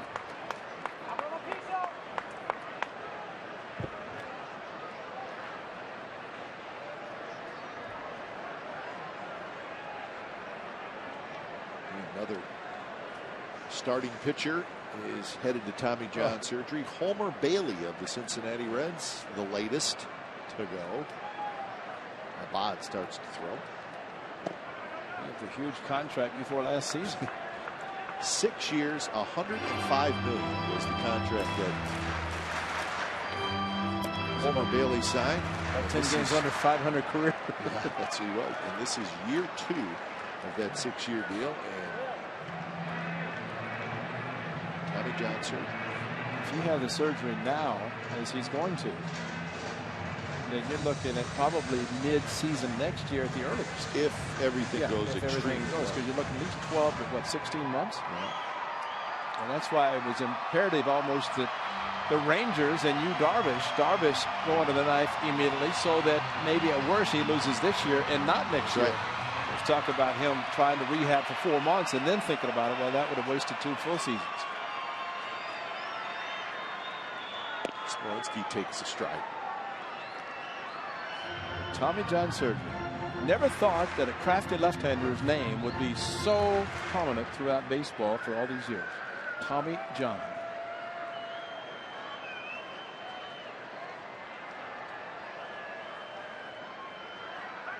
Well, it's the most prominent injury. Yeah, and it's not an injury, it's the actual surgery, but.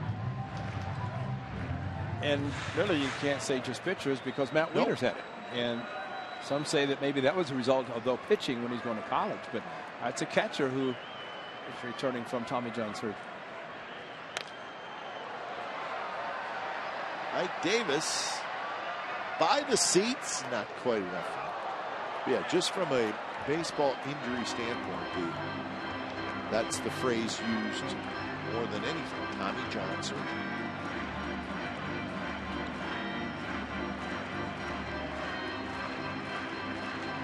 And it's really ligament replacement, right? Exactly. That's what it is.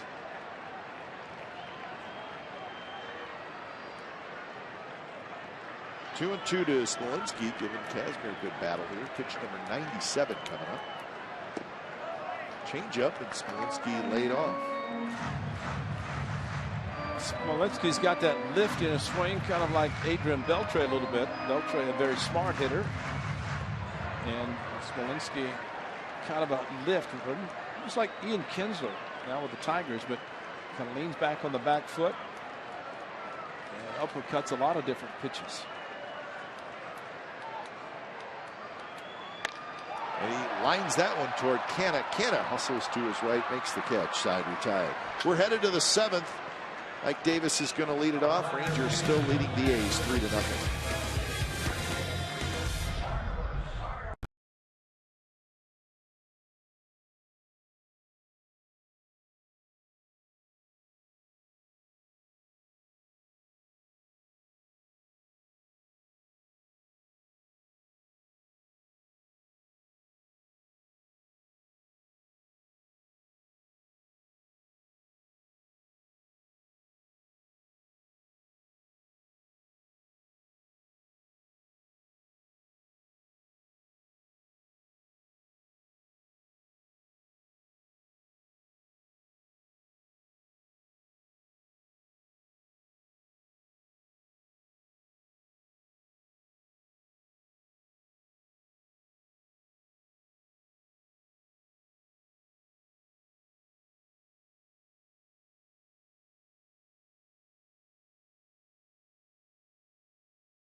game, the post game, and on Sportsnet Central all the way through the playoffs. Coverage begins Sunday at 11:30. Listen to this line: Ross, Monty, Ratto, Papa, Saint, JB, Belby, and Fareed with the coverage that you expect from the authentic home of the Warriors. So Sunday is Game 1, Warriors and Memphis at Oracle.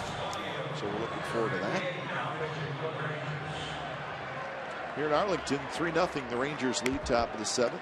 And when it's time for change, think Speedy Oil Change and Tune-Up.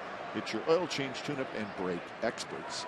So we got a new pitcher. Colby Lewis done after 97 pitches. He was excellent. 6 shutout innings, just 2 hits allowed. He only smiles like that when he's facing the A's. But smiling indeed is Alexander Claudio. 3rd game. Claudio really not overpowering, just a little bit of a sidewinder. So maybe if Bannister goes to the specialist out of the bullpen, as Cody Ross is going to hit for Davis. So maybe Bob Melvin, the skipper, sees the delivery of this young man and figures we'll have a lefty in there to have him try to throw the slider. Again, his fastball really in the upper 80s, not really hard at all. Slider to change up, but more funky down below delivery. And that slider on the inside corner, first strike.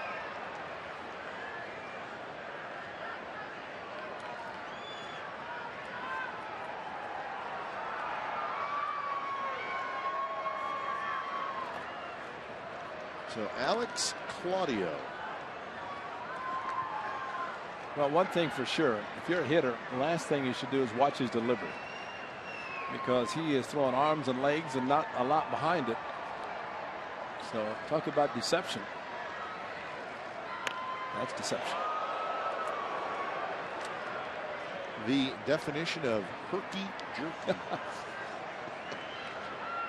15 games last year in the big leagues for Alex Claudio. He's from Puerto Rico.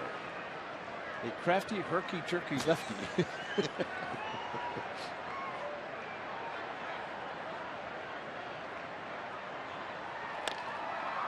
Grounded hard, but right at Beltre. And Ross is retired, so 1 out here in the 7th.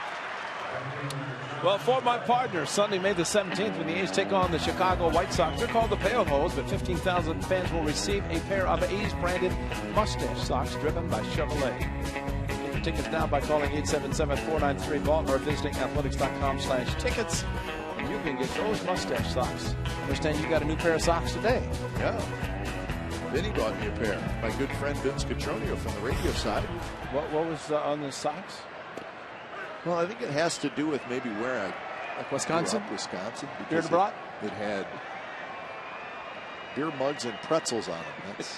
That's where my life is at now. I'm wearing socks that have beer mugs on it. Well, but he was thinking about me, and he was thinking about growing up in Milwaukee. But you know, land of beer and cheese. Why not some brats? I mean, why not put a brat on pretzels? Nothing like putting a brat on your sock. Brat on your sock. So Reddick is retired, and the A's just cannot seem to get anything going.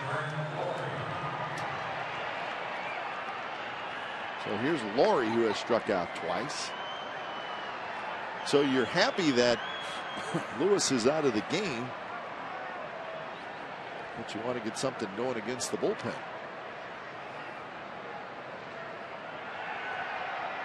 Claudio is the only left-hander in the Rangers bullpen.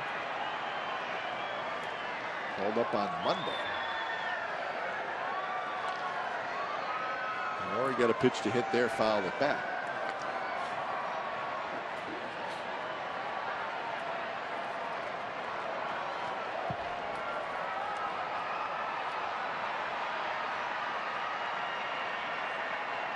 The A's are going to have a new pitcher coming in the 7th inning.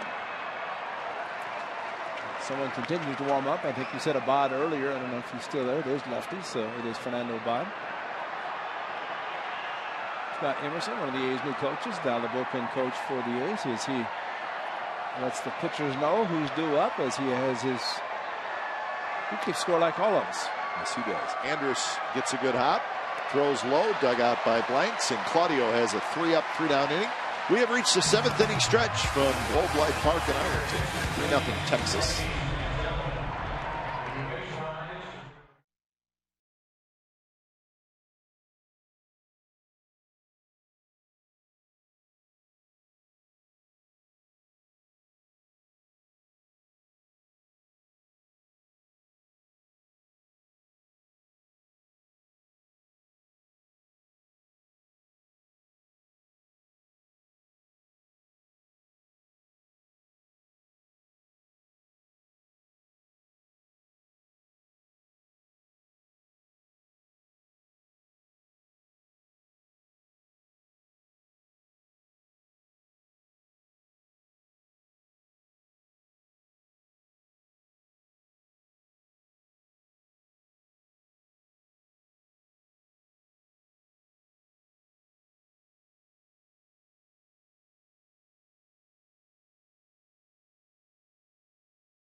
Of the Oakland Athletics and may not be reproduced or retransmitted in any form, and the accounts and descriptions of this game may not be disseminated without the express written consent of Athletics Investment Group, LLC.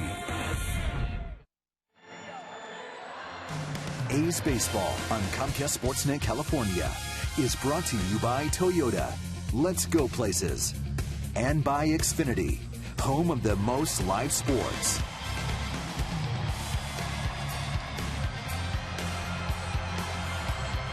So a quiet night offensively for the A's so far. 3-0. Rangers come to bat here in the bottom of the 7th inning. And when it's time for change, think Speedy Oil Change and Tune-Up. It's your oil change, tune-up, and brake expert. So Fernando Abad comes in. So Casimir goes 6. Abad takes over here in the 7th. Pitch count not really one that you're concerned about with Scott Casimir, but 98 pitches. Yes, just like Kobe Lewis right at the 97. So both pitchers in that same category, both won 6 innings. And for Scott Casimir, he gave up just the 3 runs, but at this point, 1's enough because the A's are trailing 3-0. So Abad takes over bottom of the 7th. Couple of changes out in the field for the Athletics. We give those to you as well, as Abad gets set to face Odor, Martini, and Andrews. Cody Ross stays in the game in left field. Canna slides from left to first. Ike Davis is out of the game. Abad finishes warm-up tosses and we're set to go. So Casimir will not get his 3rd win of the year tonight. He hopes it won't be his first loss. And again, like his last 2, he left in a scoreless game against Houston in his last start. That's a game that the A's came back, tied the game in the 10th, lost in the 11th. But that was Dallas Keuchel and Casimir going head-to-head. 8 innings of shutout baseball, so no runs again tonight. First pitch to Odor, a slider that stays up and in. Odor ground out to short and a line out to left, so he's 0 for 2.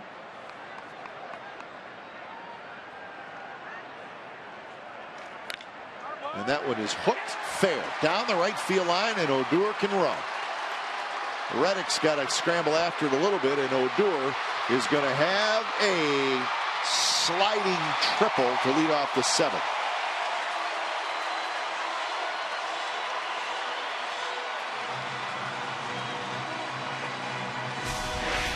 Hanging curveball, and did he go back to the home run Cole Calhoun hit off Fernando Abad in Anaheim on the curveball? Ever since that happened against the lefty, it's been difficult for him to throw a decent curveball. And when you hang it, as he just did to Odor, anybody can hit it. And of course, that's all on him. He's saw it down the corner. He has the speed to make it easily. Really didn't even have to slide, but gets the fans excited with the headlong slide. Here's Martin. Martin hits one toward left center. Not deep. Fold has it here. Comes Odor. The throw to the plate is late. Not by much, but Odor very fast scores. Martin with a sacrifice fly, 4-0 Rangers.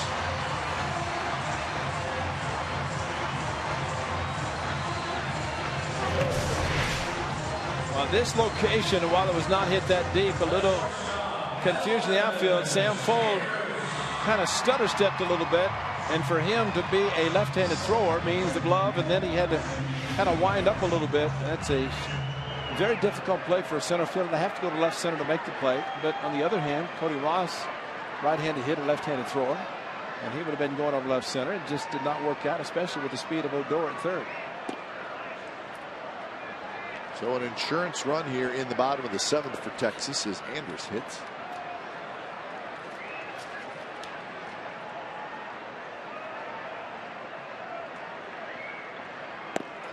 That one is a strike.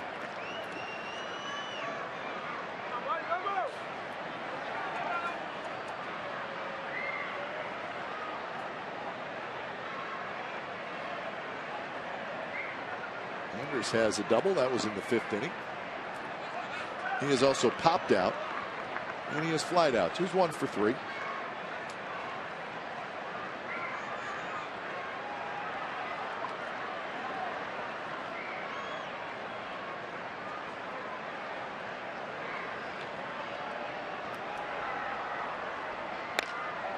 good swing on a fastball.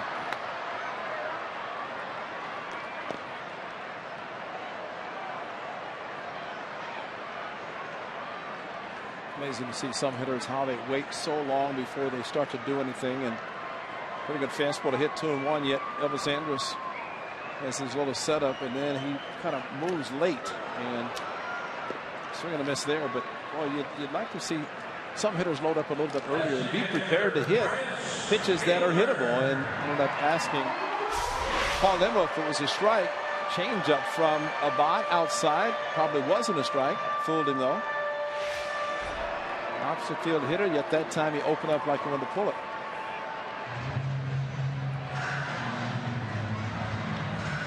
So with 2 outs, nobody on, and Prince Fielder the hitter. Comes out for a quick chat. Otero starts to get loose, and maybe giving Otero a little time. Maybe telling Abad, now you have another left-handed hitter, don't throw the slow curve, throw it hard. And that's why Fernando Abad was so successful last year, because when he faced lefties, and very few lefties could even touch him last year, but the curveball that he threw was so hard that they would start their swing and a lot of times swing at a bad pitch, or in general not just be able to hit the curveball, but slowing it down, it allows lefties to do much more damage. Challenged him there with a 92-mile-an-hour fastball.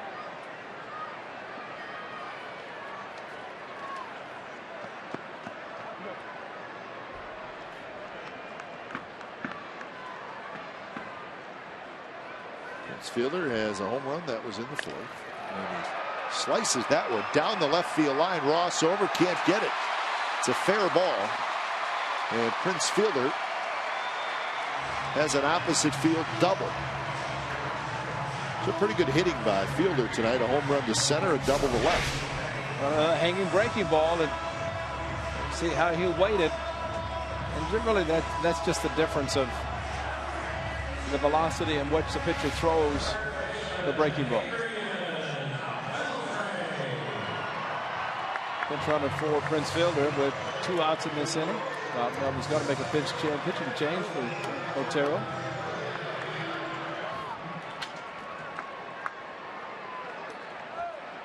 So we got a pitching change here in Arlington. Abad out, Otero in. We'll be back.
center by Xfinity when the A's take on the Chicago White Sox. Fans will dress up as their favorite superheroes, and music from iconic shows and movies will accompany the show. Fans can watch from the outfield grass, but as always, on-field capacity is limited. Get your tickets now at athletics.com/fireworks. And boy, the music of the superheroes is outstanding. And they'll have fireworks following this game tonight. Unfortunately for the A's, they've had fireworks in the game. A couple of home runs hit by the Rangers. As Dan Otero tries to get the final out in the 7th inning, he's already trailing 4-0 and makes his 11th appearance. And he's had some good games, especially the one in Anaheim. And this is a big out to try to get, especially with the pinch runners at Delano and Shields. Yeah. At second base. And that's going to be a base hit to right field on the first pitch. DeShields will score easily. And Beltre comes through, and it's 5-0.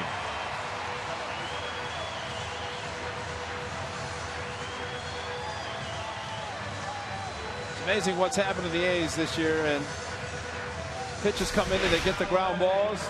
Beltre jammed. Big swing. Inside. And just out of the reach of Mark Canha, who had gone into play defense at first. And you watch Canha as a right-handed thrower. Ike Davis, left-hander, and he could have reached out as Davis to grab it. Maybe it could have happened, but it didn't. And another run.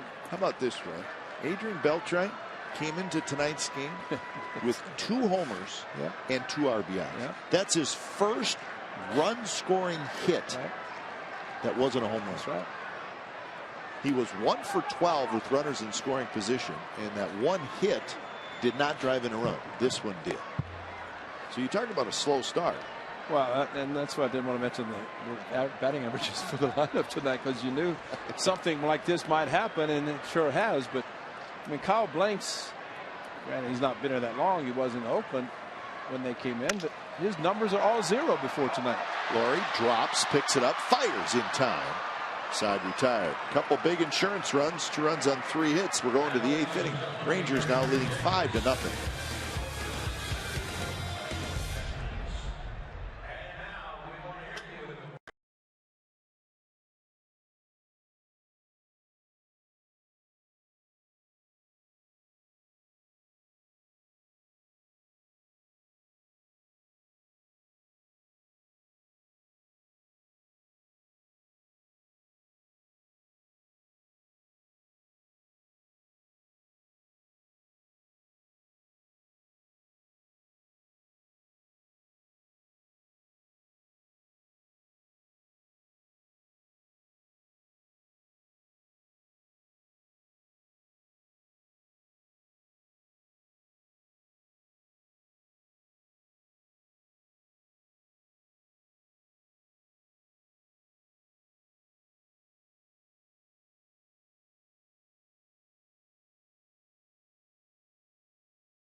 Sportsnet Central. It's brought to you by Hyundai, and it's tonight at 10:30.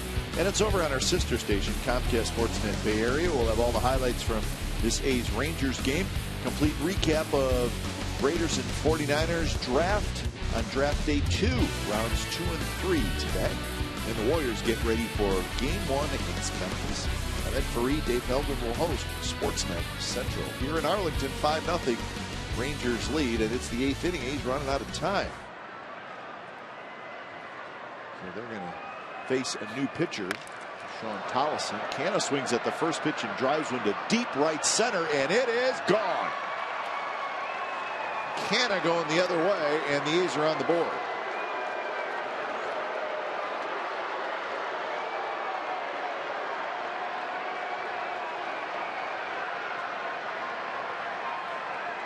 That's a great swing. And he didn't need the jet stream on that one. And that's pretty much where it goes. And high fastball. Tollefson, as Mark Canha got on top of the heater and crushed the right center ball, just kept carrying. Good news, home run. Bad news, it's a solo. And here's Sogard. So Tollefson comes in, throws one pitch, gives it a home run. Well, that is a jet stream. Normally, if ball is hit in that direction, the wind helps it, but that's just a solid shot. Mark Canha, his third, hit a home run yesterday to left field. Also had a couple singles to right field, and this shot to right center.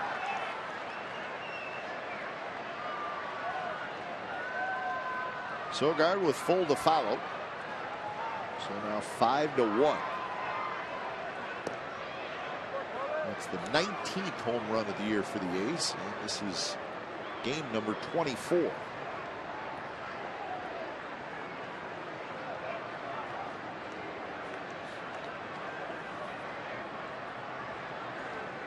Sogard takes the fastball inside.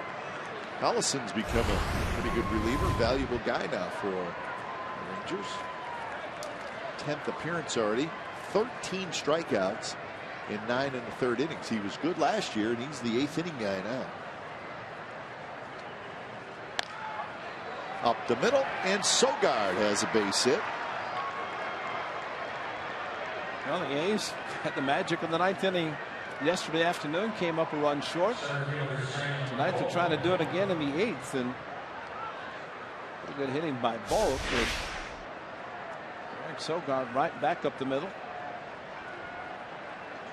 So Sogard has 2 hits, 2 for 3. He's now with 6 hits as a team. Take that back, 4 hits as a team.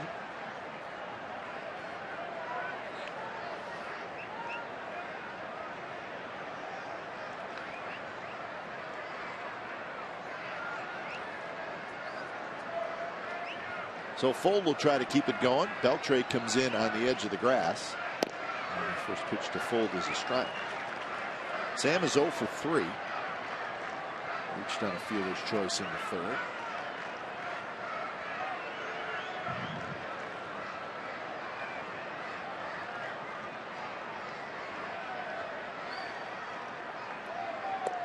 Fastball down and away at 92. Bassett getting loose, and a young man who is doing a very good job on the A's bullpen. Looks like he's going to get a chance to pitch the 8th.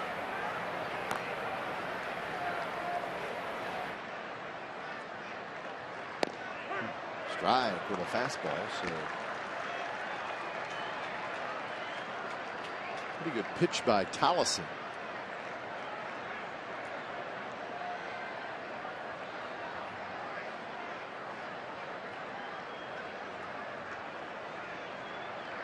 Simeon is the on-deck hitter.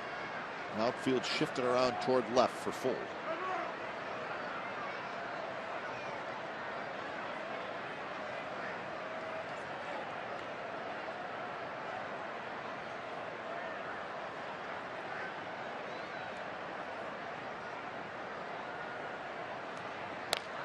Fold rolls one toward Odor, who's going to make sure the out at first.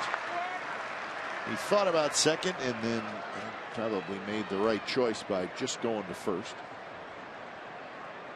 Fold is retired. Sogard to second with 1 out, so the A's have a chance to get another run here with a base hit.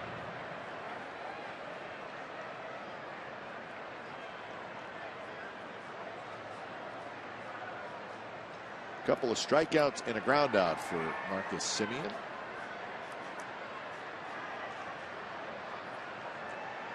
One more run. Of course, the A's know they're going to get the closer, the 9th inning.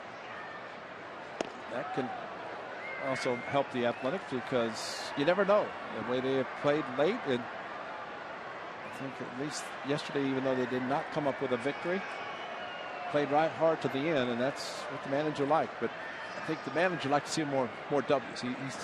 He's okay with the good comebacks and the nice strong finishes, but he wants to see some results.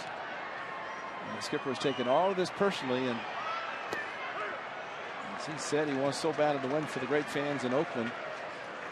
But a 1-5 homestand, and it's very rare to see Bob Melvin speak the way he did about the homestand, which he called brutal, basically. Yeah, he was not happy. Just not happy at all, because once so bad to win, especially at home, did not happen that 1-5 homestand.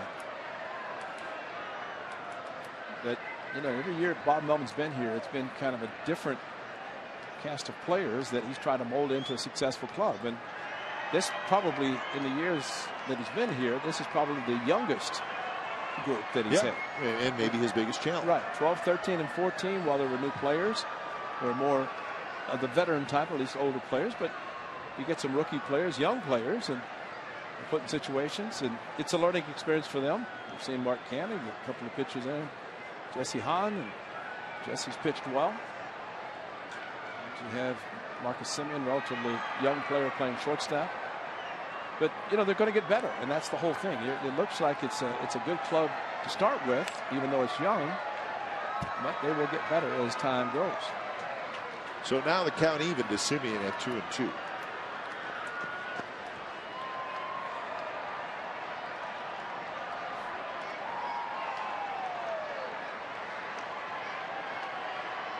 Collison delivered on the mound. Long look in. Bob Melvin was saying, very unhappy, he said, with himself about the bullpen. Well, really can't do anything about it. I mean, you're putting guys in position, giving them all kinds of opportunities, but he takes every loss, everything personally, and I don't think Bob Melvin has ever been one for somebody to say that you're not going to be successful. He expects every year to have a winning season, and he's done that since he's been here.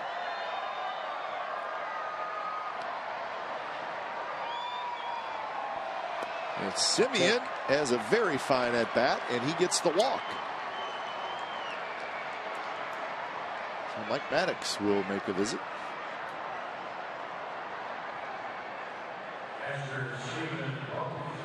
Well, Mike Maddox's first visit did not have to go out with Kobe Lewis or Alex Claudio.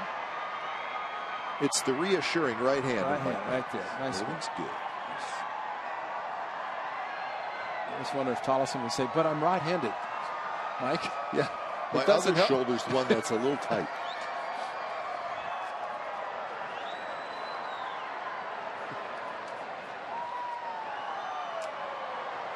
Well, the key for the A's right now is the fact that this right-hander stays in to face Stephen Vogt, who, I guess if you're looking for your hottest hitter, Stephen Vogt is that. A couple of fly balls to right field and a walk tonight. You figure Mark Canha, the right-hander, can hit a ball to right center. And that's what the A's need right now. It would be a great 3-run blow. It would be a nice third 3-run home run for Stephen Vogt. He has 2, and this would be a big one if you could get here or just keep the inning going. First pitch is tapped foul. The changeup from Tollison.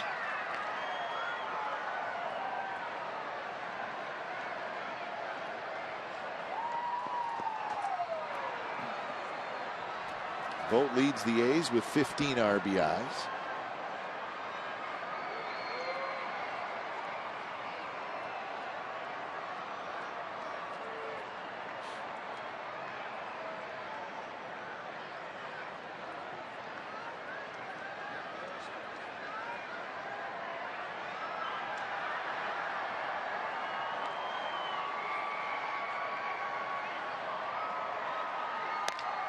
And that one is signaled into right field, and here comes Sogard, and he will score. Chu throws it back in towards second, and it's 5-2. Another changeup, and Vogt was able to stay back and drop it into right field for an RBI hit.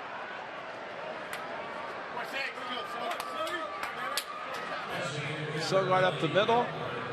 Stephen Vogt to right field. Following a great at bat by Marcus Semien on the walk, and liftoff, and pretty good extension by Stephen Vogt to be able to take the pitch. Another changeup, like you said, outside and pulling in the right field. And I think the reason that Mike Maddox went out and said what he said to Tollison, because of the number of right-handers in this lineup, the next lefty would be Reddick, and there's another righty. As you said earlier, Claudio the only lefty. He's the only one. He's going to stay to the righties anyway. And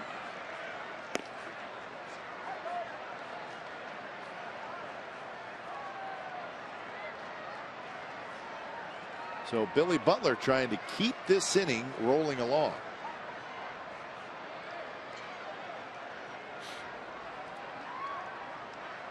Butler swings and misses at a pitch that was out of the strike. So Max Muncy, a left-handed hitter, has come out into the on-deck circle. Billy Butler, of course, has the home run potential. And Billy Butler should think also of this huge park. I mean, he could hit a double to right center, score 2 runs, and the A's could be right back in the ball game. If it gets into one of the mistake, he could make it a tie game. But as the A's did yesterday, the 9th inning, they just kept the ball rolling, kept it going, and to the point that they made it a 1-run game. 1-1 pitch. Foul back, 1-2.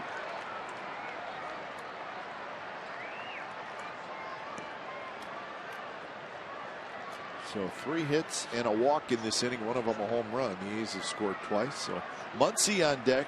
That is Cody Ross's spot.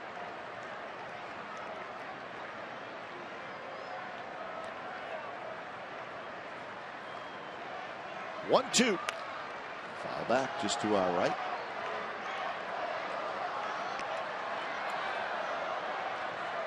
Back-to-back fastballs for Butler.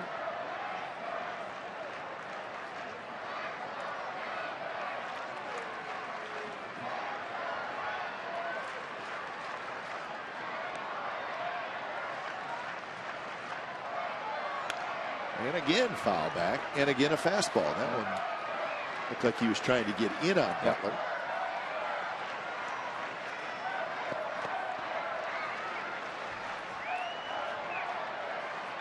We always talk about insurance runs, and now you see how big those 2 insurance runs were for the Rangers in the bottom of the 7th. And kind of unfortunate comes against the bullpen, which has been tough for the Athletics. Bounce to third, but foul. And you're right. The starter pitcher goes 3 or 6 innings, gives up 3, and really not a bad performance by Scott Kazmir. We saw the extra runs yesterday. The Angels were able to add on.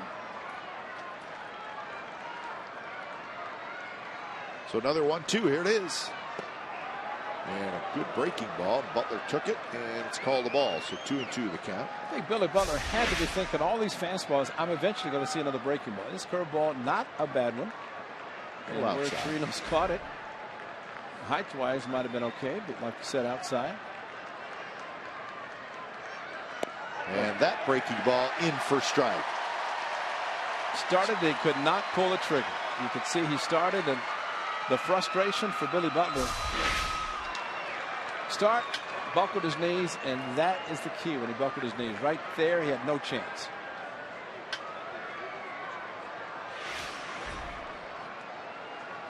So Butler 0 for 4. Jeff Bannister comes out, and he's going to take the baseball when it's time for change. Think Speedy Oil Change and Tune-Up, your oil change, tune-up, and brake experts.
Memorial Day, May 25th, for a special holiday matinee as the A's take on the Detroit Tigers. 1:05 p.m. that afternoon. 15,000 fans get an A's road camp presented by Comerica Bank. Get your tickets now by calling 877-493-BALL or visiting athletics.com/tickets. How about that, Kite?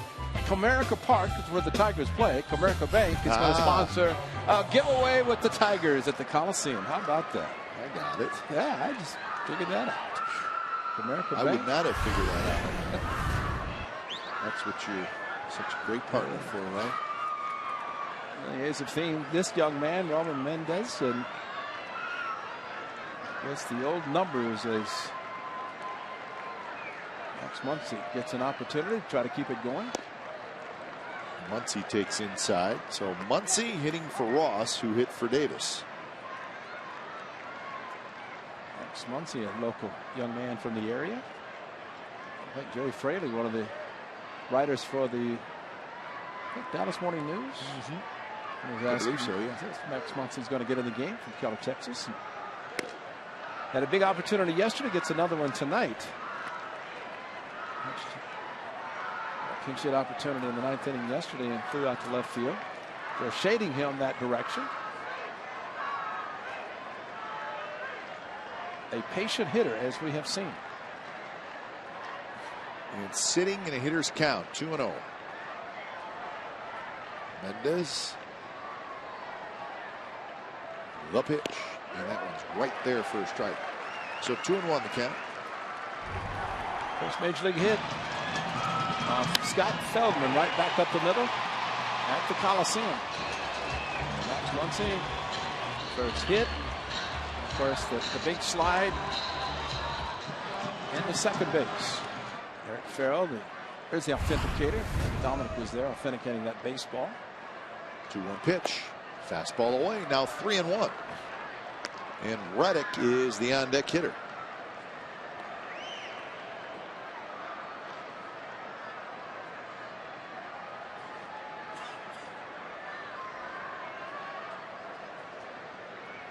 Simeon at second, Vogt at first. They are ready to go on the crack of the bat. The Phillies have scored twice.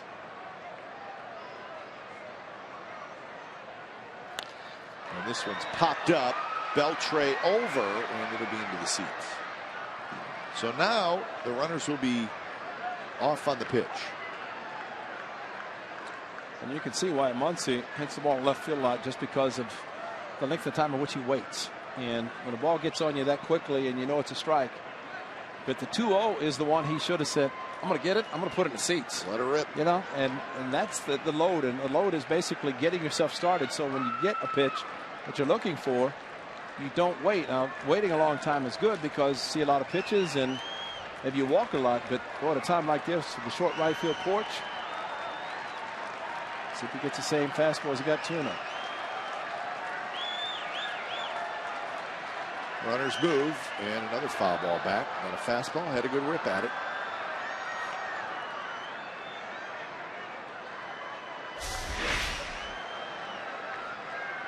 Right there.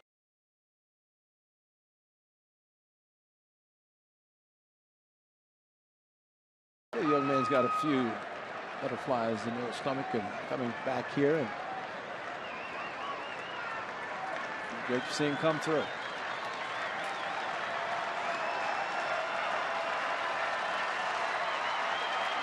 Another 3-2. Here it is. An off-speed pitch, and he just got a piece of that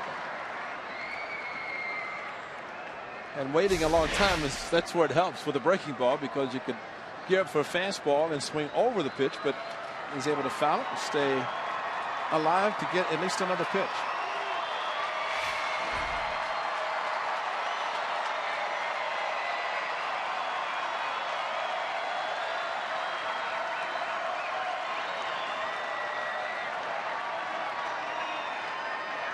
And he misses badly, and Muncy draws the walk, and the inning continues. Now the bases are loaded. In fact, that last pitch by Mendez was a guiding fastball.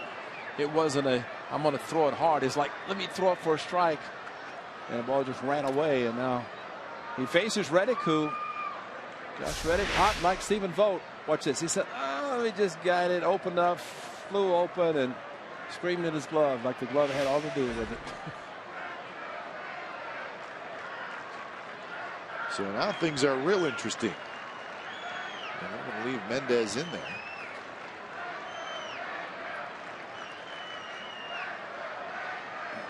The closer, Phillies, warming up. And we know of the great space in the outfield here at the ballpark, which means for Josh Reddick, the center field, Notice Martin playing extremely deep. I don't know that he could cut a ball off into right center or left center. Probably not. If it were hit that direction. But while it's great that a home run was, but an opposite field or just a ball in the gap could tie this game. That pitch not close. Floats outside. Reddick with a couple of career grand slams.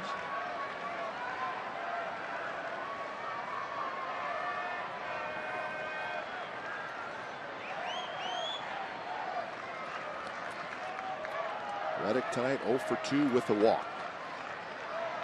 And a slider catches the outside corner. Backdoor slider went backdoor as Chirinos maybe wanted it inside, but it stayed outside corner. Paul Immel with a good setup behind the plate. Call balls and strikes. Reddick waits. Fastball away. So the Rangers bullpen is making things very interesting. Two of their more reliable relievers are making it interesting. Collison and Mendez.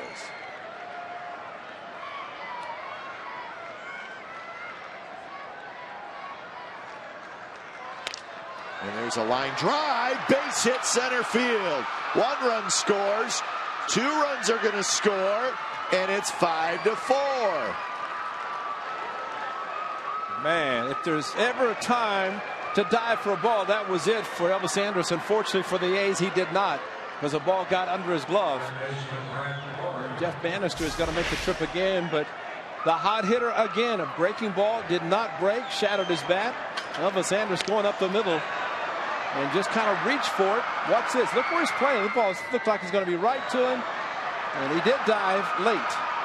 But Josh Reddick able to come through. And not only that, Max Muncy going to third base. So it is going to be the closer, Neftali Feliz, coming in the 8th inning. So the A's have scored 4 times, and we got ourselves a ball game.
Sportsnet Bay Area, an hour before every game. And you got post-game and on Sportsnet Central all the way through the playoffs. Coverage begins Sunday at 11:30 a.m. Oz, Monty, Rattle, Papa, Saint, JB, Feldy, Fareed. They're all going to have the coverage that you expect from the authentic home of the Warriors. The Warriors Playoff Central gets started on Sunday before Game 1 of their round 2 series. So Reddick with a big hit knocks in a pair. He's a happy guy. Stay happy. He's a happy guy. We're happy. Stay happy.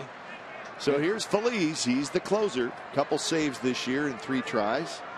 First and third, 2 outs. Laurie the hitter. First pitch, slider, and it stays a bit high.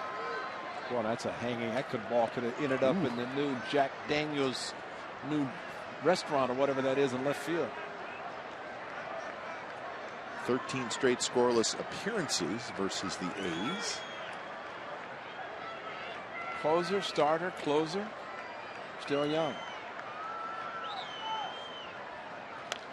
Laurie had a good rip at another hanging slider. Watch this pitch. Oh, this is right in the middle of the plate saying, hit me, and got away with one. You have to wonder, that's the tying run, Max Muncy at third base. You have to wonder if Tyler Feliz will continue to hang him, not being aggressive for fear of a wild pitch. Time he went with a fastball on the outer half, and it's 1-2. Slide step, probably more for his delivery than to try to hold Reddick close at first. So 4 runs on 4 hits and 2 walks so far in the inning.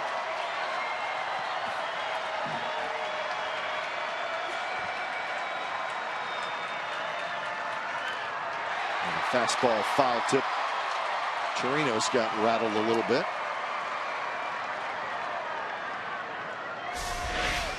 Well, he was quick on his fastball and got in right off the right or left shoulder of Chirinos and then off of Paul Limmo, the home plate umpire.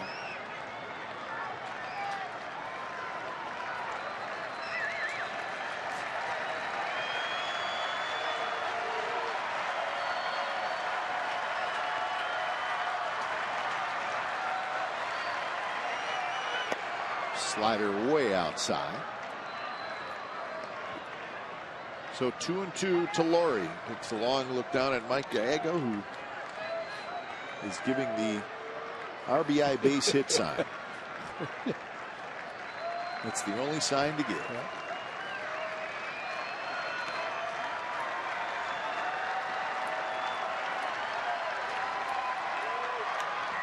Another slider and another hanger. And you know what, Ray? You may be onto something. And he may not want to throw it in the dirt. He's kind of getting under it and kind of the looping, not really get on top of it to get the spike or the bite on the breaking ball. And when you're underneath and then trying to curve, I mean, it's hard not to throw a hanger, but third base or run at third can be something the pitchers think about. Checks his swing. No. Attaboy, Jordan. And they're chirping on him hard from the dugout, and Baker's pointing in the dugout. Well, this is the one, the front swing, and just watch the head of bat. That's what they're upset about right there. The head of the bat. See how it went forward.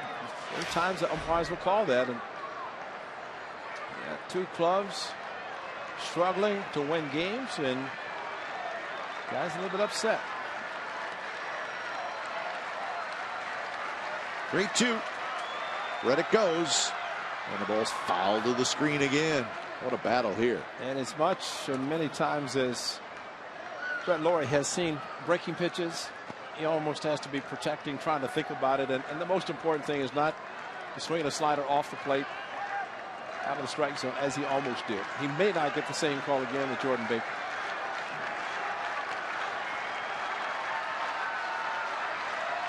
There goes Reddick. And a line shot right field, base hit. And it's going to go into the corner. And here comes Reddick. And he is going to score. And the A's have taken the lead in the 8th.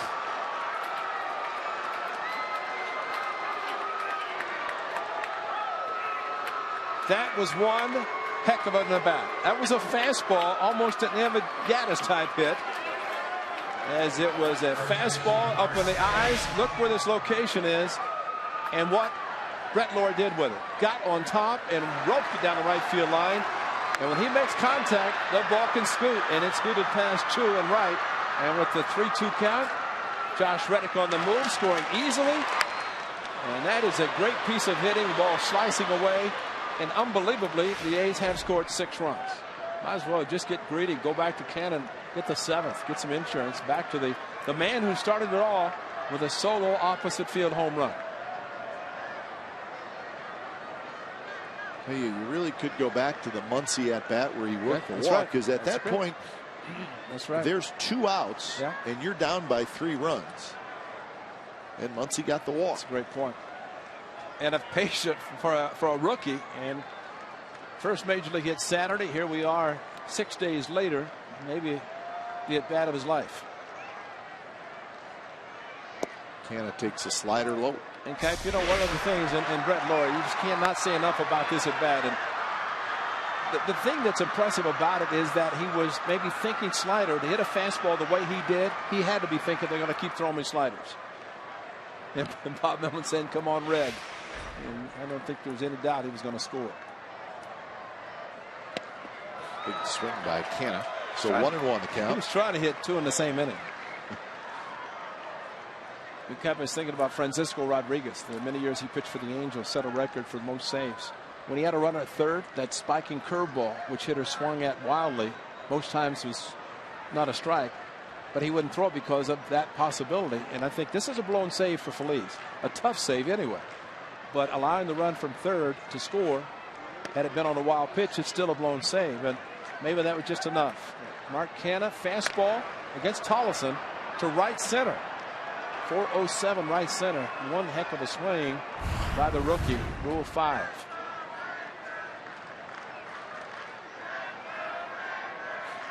So 2-1 to Canha.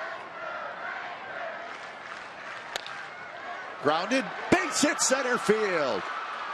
And Lowry comes in to score, and it's 7-5. What an inning by the Athletics. 7 runs. It's amazing. You would think where Elvis Andrus should have been playing, and it was through him. Fastball, good swing, and that was a picker. Look at Chirinos. That was a pickoff attempt to second base. And Elvis Andrus playing over in the hole. You see the second baseman going over to cover what was supposed to be an attempted pickoff because of Lowry getting a big lead off second.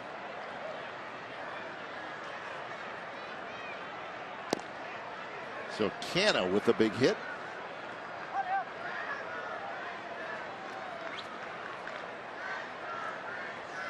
Wow.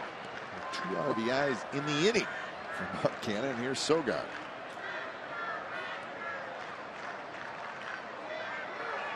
There it goes. Chirinos' throw to second base is late, and then Canha comes off the bag, and they tagged him out.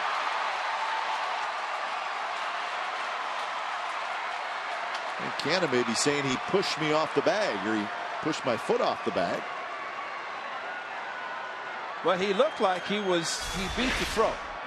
So there's there. Oh, he lifted him up. He did lift him up, actually. That's what he's saying. Because Andrus caught it there. His foot's on the bag, and then he lifted him up off the bag. And while the infielders can hold the tag, they can't help and push the runner off the bag.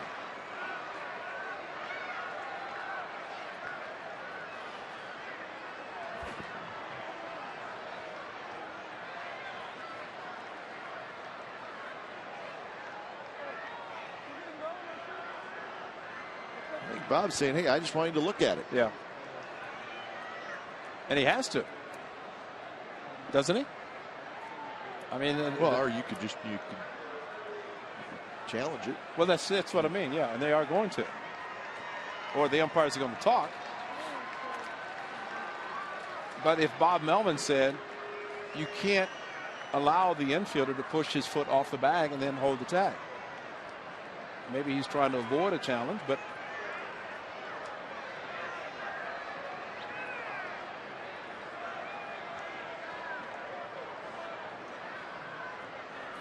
So, you know what? I mean, I'm okay with the umpire. Get together and talk about it.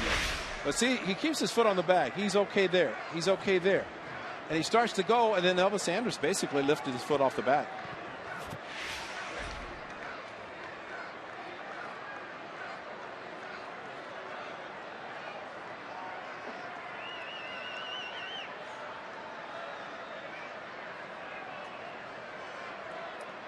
And Bob Melvin may not be hearing what he wants to hear because they are not showing any sign of going to look at it.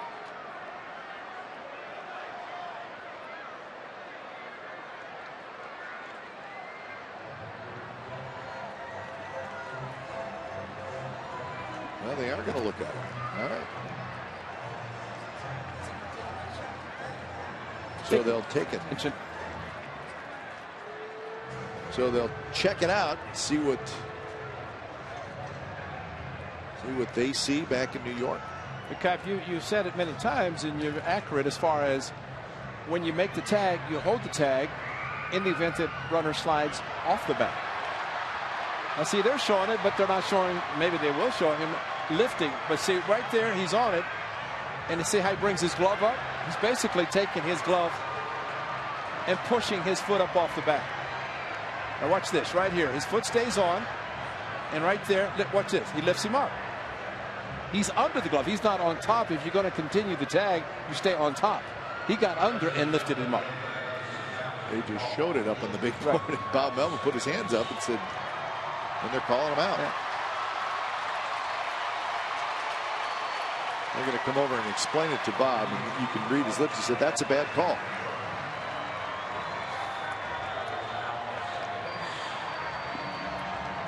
So I have no idea what type of explanation it could be. But Canna is out, and the good news, the A's score 7 times and lead 7-5.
You buy your local Toyota dealers.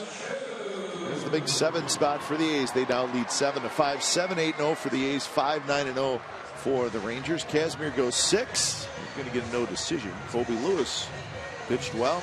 He's going to get a no decision. So when it's time for change, think Speedy Oil Change and Tune-Up. Your oil change tune-up and brake experts as Evan Scribner comes in. So Scribner, the 3rd reliever for the Athletics, and he takes over here in the bottom of the 8th. The first pitch to Chu, the big curveball in first strike. So Mark Canha goes back out to left field. Muncy stays in the game, and Muncy's at first base. Interchangeable parts, versatility, you got to have it, and that's why Ben Zobrist is such an important member of this club. So we hope to get him back quickly, and especially after the knee surgery, but get back healthy to where he can play all these different positions. Also interesting is Scribner is getting a shot to be the 8th inning setup. That's right. And he's pitched extremely well. And it is the cut fastball that's allowed him to get in that position. He was a closer in minor leagues. Much different up here, though, as we've all seen. Chu is 1 for 3. And he swings and misses on a fastball. One away here in the bottom of the 8th. Some more numbers on Scribner and how good he's been in the early going. Best strike percentage in the major leagues. 13 pitches per inning. That's very low. It's amazing what one pitch can do for a pitcher. The cut fastball. Picked it up this spring. He's got the good fastball, but in the past it had been fastball, curveball, occasional change. And now he's added the cutter to where it's the velocity, the fastball. And see, there's your pace of game. He asked for time and was awarded time. And Kobe Lewis was working with a nice pace. Or he has it on the infield grass. 2 outs. And there's your cutter right there. Yep.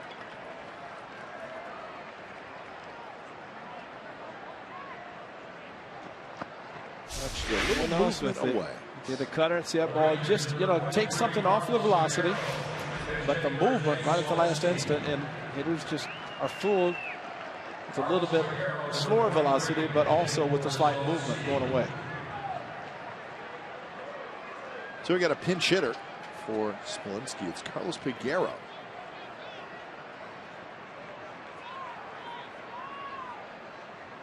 This is the same Carlos Peguero who went to the big leagues with the Mariners a couple years ago.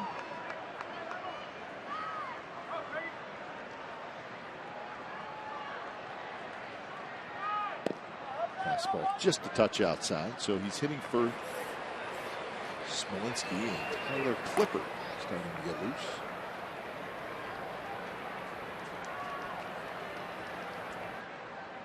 Big swing, and Peguero has always had a huge swing.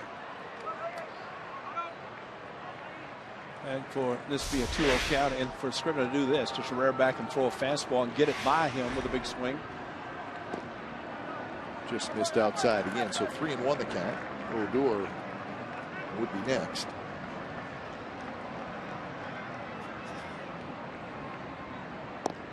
And close pitch, and Peguero, as a pinch hitter, gets the walk. Second walk issued by the A's. Kasman had one. Speaking of walks, the A's received a couple of walks in the top of the inning and helped them score their 7 runs.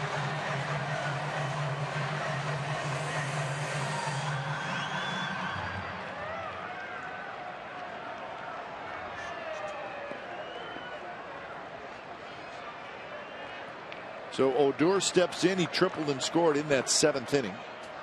1 for 3. The first pitch is low.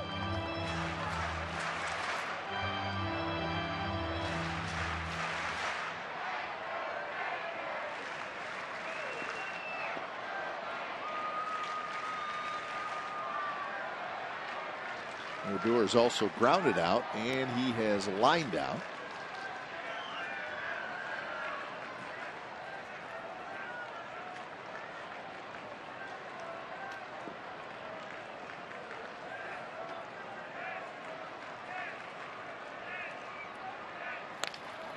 Hits one high in the air to center, playable for Fold. And Fold grabs it, side retired. So a walk and a runner left. We're headed to the 9th inning. A's with a 7-5 lead.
7-5, the A's lead the Rangers. We've reached the 9th inning. Make sure you join us tomorrow. The A's continue this 3-game set in Arlington. It'll be Drew Pomeranz against Nick Martinez. Martinez has pitched great for the Rangers so far this year. Our coverage begins at 4:30 with A's pregame live, and then after the game you get your coverage on Sportsnet Central and CSNCalifornia.com. The home of A's baseball is Comcast Sportsnet. So here's Keone Kela. Saw him in that opening series, a rookie who made the Rangers out of spring training. And he will face Sogard, Fold, and Simeon.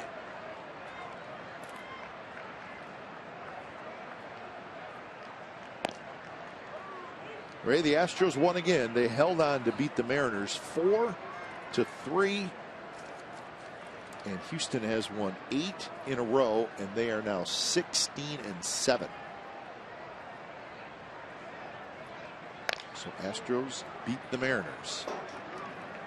Well, more power to them, because that's, I always say that, well, they'll eventually hit a tough stretch, and they probably will.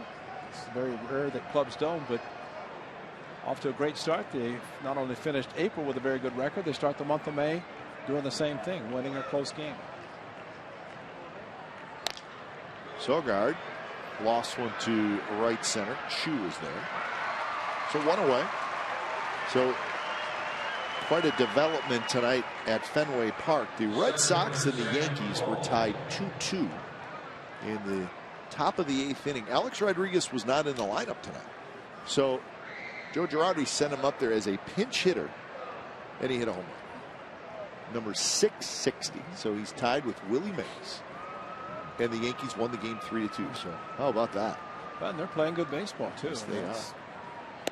So that's quite a moment. So he ties Mays at 660. Ruth Aaron Bonds ahead of Alex Rodriguez.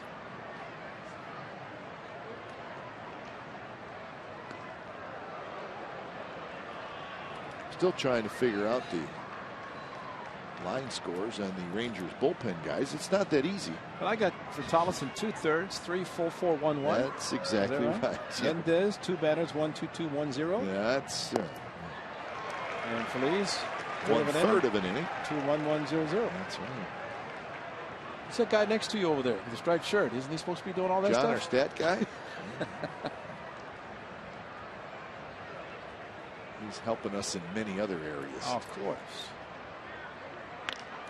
Fold fouls it back in the 9th inning, in the bottom of the 9th. It'll be the top of the order for Texas. I was thinking about Tyler Clipper when he came on in the Sunday game and pitched the bottom or the top of the 8th inning. Got a big out and then went back to the 9th inning. And the unfortunate thing with the Astros winning that game in the 9th inning, and I asked Bob Melvin about sometimes closers pitching say the bottom of 1 inning or top of the inning and then sitting down coming back out, and he said Tyler Clipper actually told him that he was okay with that, because it happened in Washington where he was in that role where he would finish an inning, sit down, and start the next inning. Some closers I've seen in the past just were not able to do it, but he made it a point in telling the skipper that he was okay with it.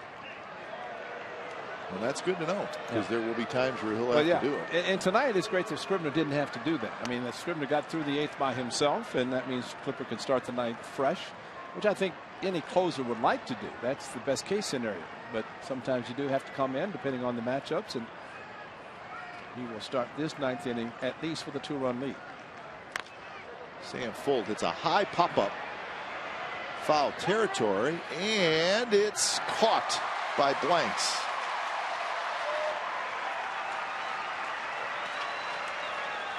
So Sam Fold was trying to push that one into the seats. You can see the area that extends out beyond. Added some seats there. So Ray, here's the official ruling on the Canna play at second base, and this is official as in right from MLB. The umpire on the field called for a crew chief review of a rules check. Under replay regulations, whether or not a runner is pushed off of a base is a non-reviewable call. So it's non-reviewable. It's really as simple as that. So, but if a continuation of the tag, that's reviewable. Maybe that's what they weren't reviewing. That's why they, So we're headed to the 9th inning, and the A's trying to finish off a terrific comeback. They lead 7-5.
Of the game, it started with Mark Canha in the 8th inning. Solo home run to right center. Just made it a 5-1 game, and then all of a sudden, here they come. Stephen Vogt with a base hit to right field. That's going to plate Eric Sogard. Josh Reddick with a 2-run single up the middle. Late dive by Elvis Andrus scores 2, make it 5-4.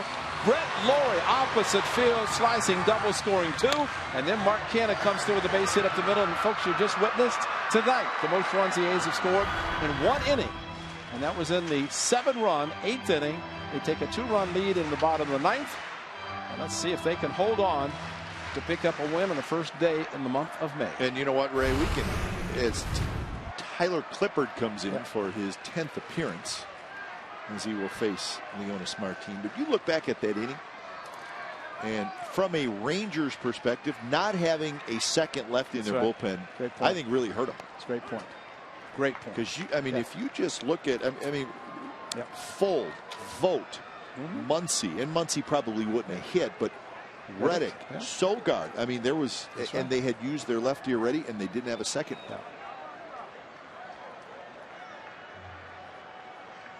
0-1 to Martin, and Martin jammed, so he's going to have to get a new bat. Jeff Bannister, sometimes they say managing your first year, you're dealt a hand that you have to deal with. Of course, the Yu Darvish injury started for him, but as he pointed out very quickly, this is the big leagues. You deal with the adversity. Nobody's going to sit around and cry for you, and he's handled it very well. And I'm sure a 7-run inning does not sit well with him, but the A's, if they can hold on, would be a great way to start this road trip. 0-2 pitch, high fastball, and Martin just barely got a piece of it. So the A's with 7 runs in the top of the 8th inning. Reddick with that big hit, Lawrie with the big hit, Canha had a couple of RBIs, lots of heroes in that inning. Now the A's trying to finish it off. Should get the first out. Lawrie squeezes it, 1 away.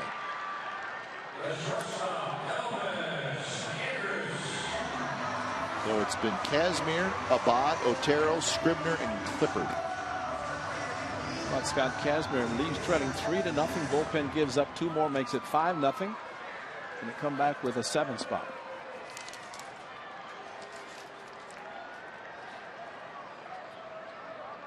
So Andrus will hit. Big guy to get. Remember, Fielder's out of the game. Fielder's out, and that's huge. That is very, very big because he's taken out for the pinch runner. That pinch runner to Shields is in the on-deck circle, and he did score a run.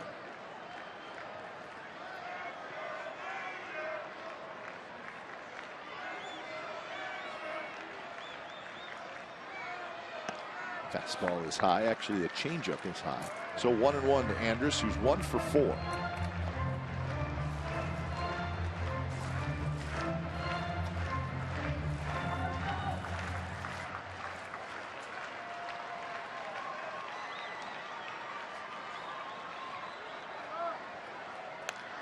Fouled straight back, so Clippard is ahead now with DeShields in the on-deck circle.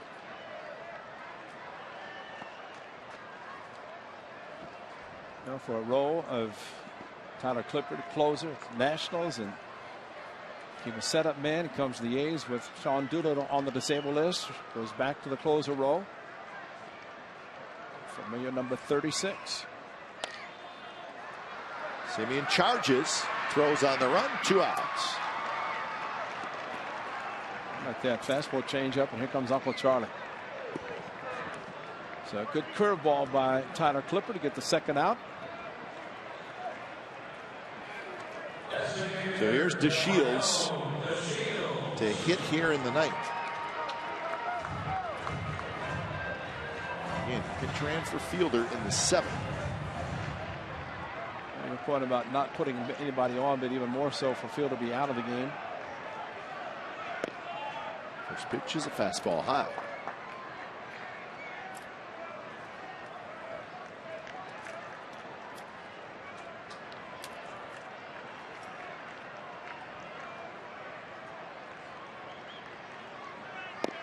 Good pitch there, right around the knees. 1-1 the count. Beltre would be next. Do not want to get to him.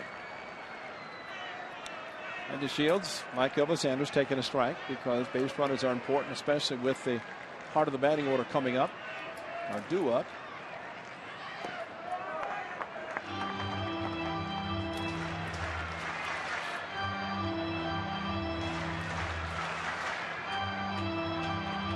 Well, the A's through 7 innings, no runs and 2 hits. Not bad. And now it's 2-2, and in that 8th inning, 7 runs and 6 hits. Colby Lewis was just rolling along. You know, so happy in today's world of pitch counts because once it gets close to that 100 and it's go to the bullpen, because when a pitcher is that dominant, you can't wait to get him out of alignment. Shields stays alive. You hope you can get a pitch count up and take your chances with anybody else. And Claudio did a good job, but that's the one lefty, 3 batters, and that's it. Colby Lewis retired 10 of the last 11 he faced, and he left with 97 pitches. Popped up. This could do it. Muncy's got it, and the A's win it. And they win it in impressive fashion by scoring 7 runs in the top of the 8th inning to erase a 5-0 deficit. So maybe, just maybe, a momentum builder as we start this road trip. So it took 3 hours and 11 minutes in front of 29,700, and the A's win it 7-5 over the Rangers. You've been watching Oakland A's baseball on Comcast Sportsnet California. Don't go away. A's postgame live with Brody Brazil and Carney Lansford starts right now.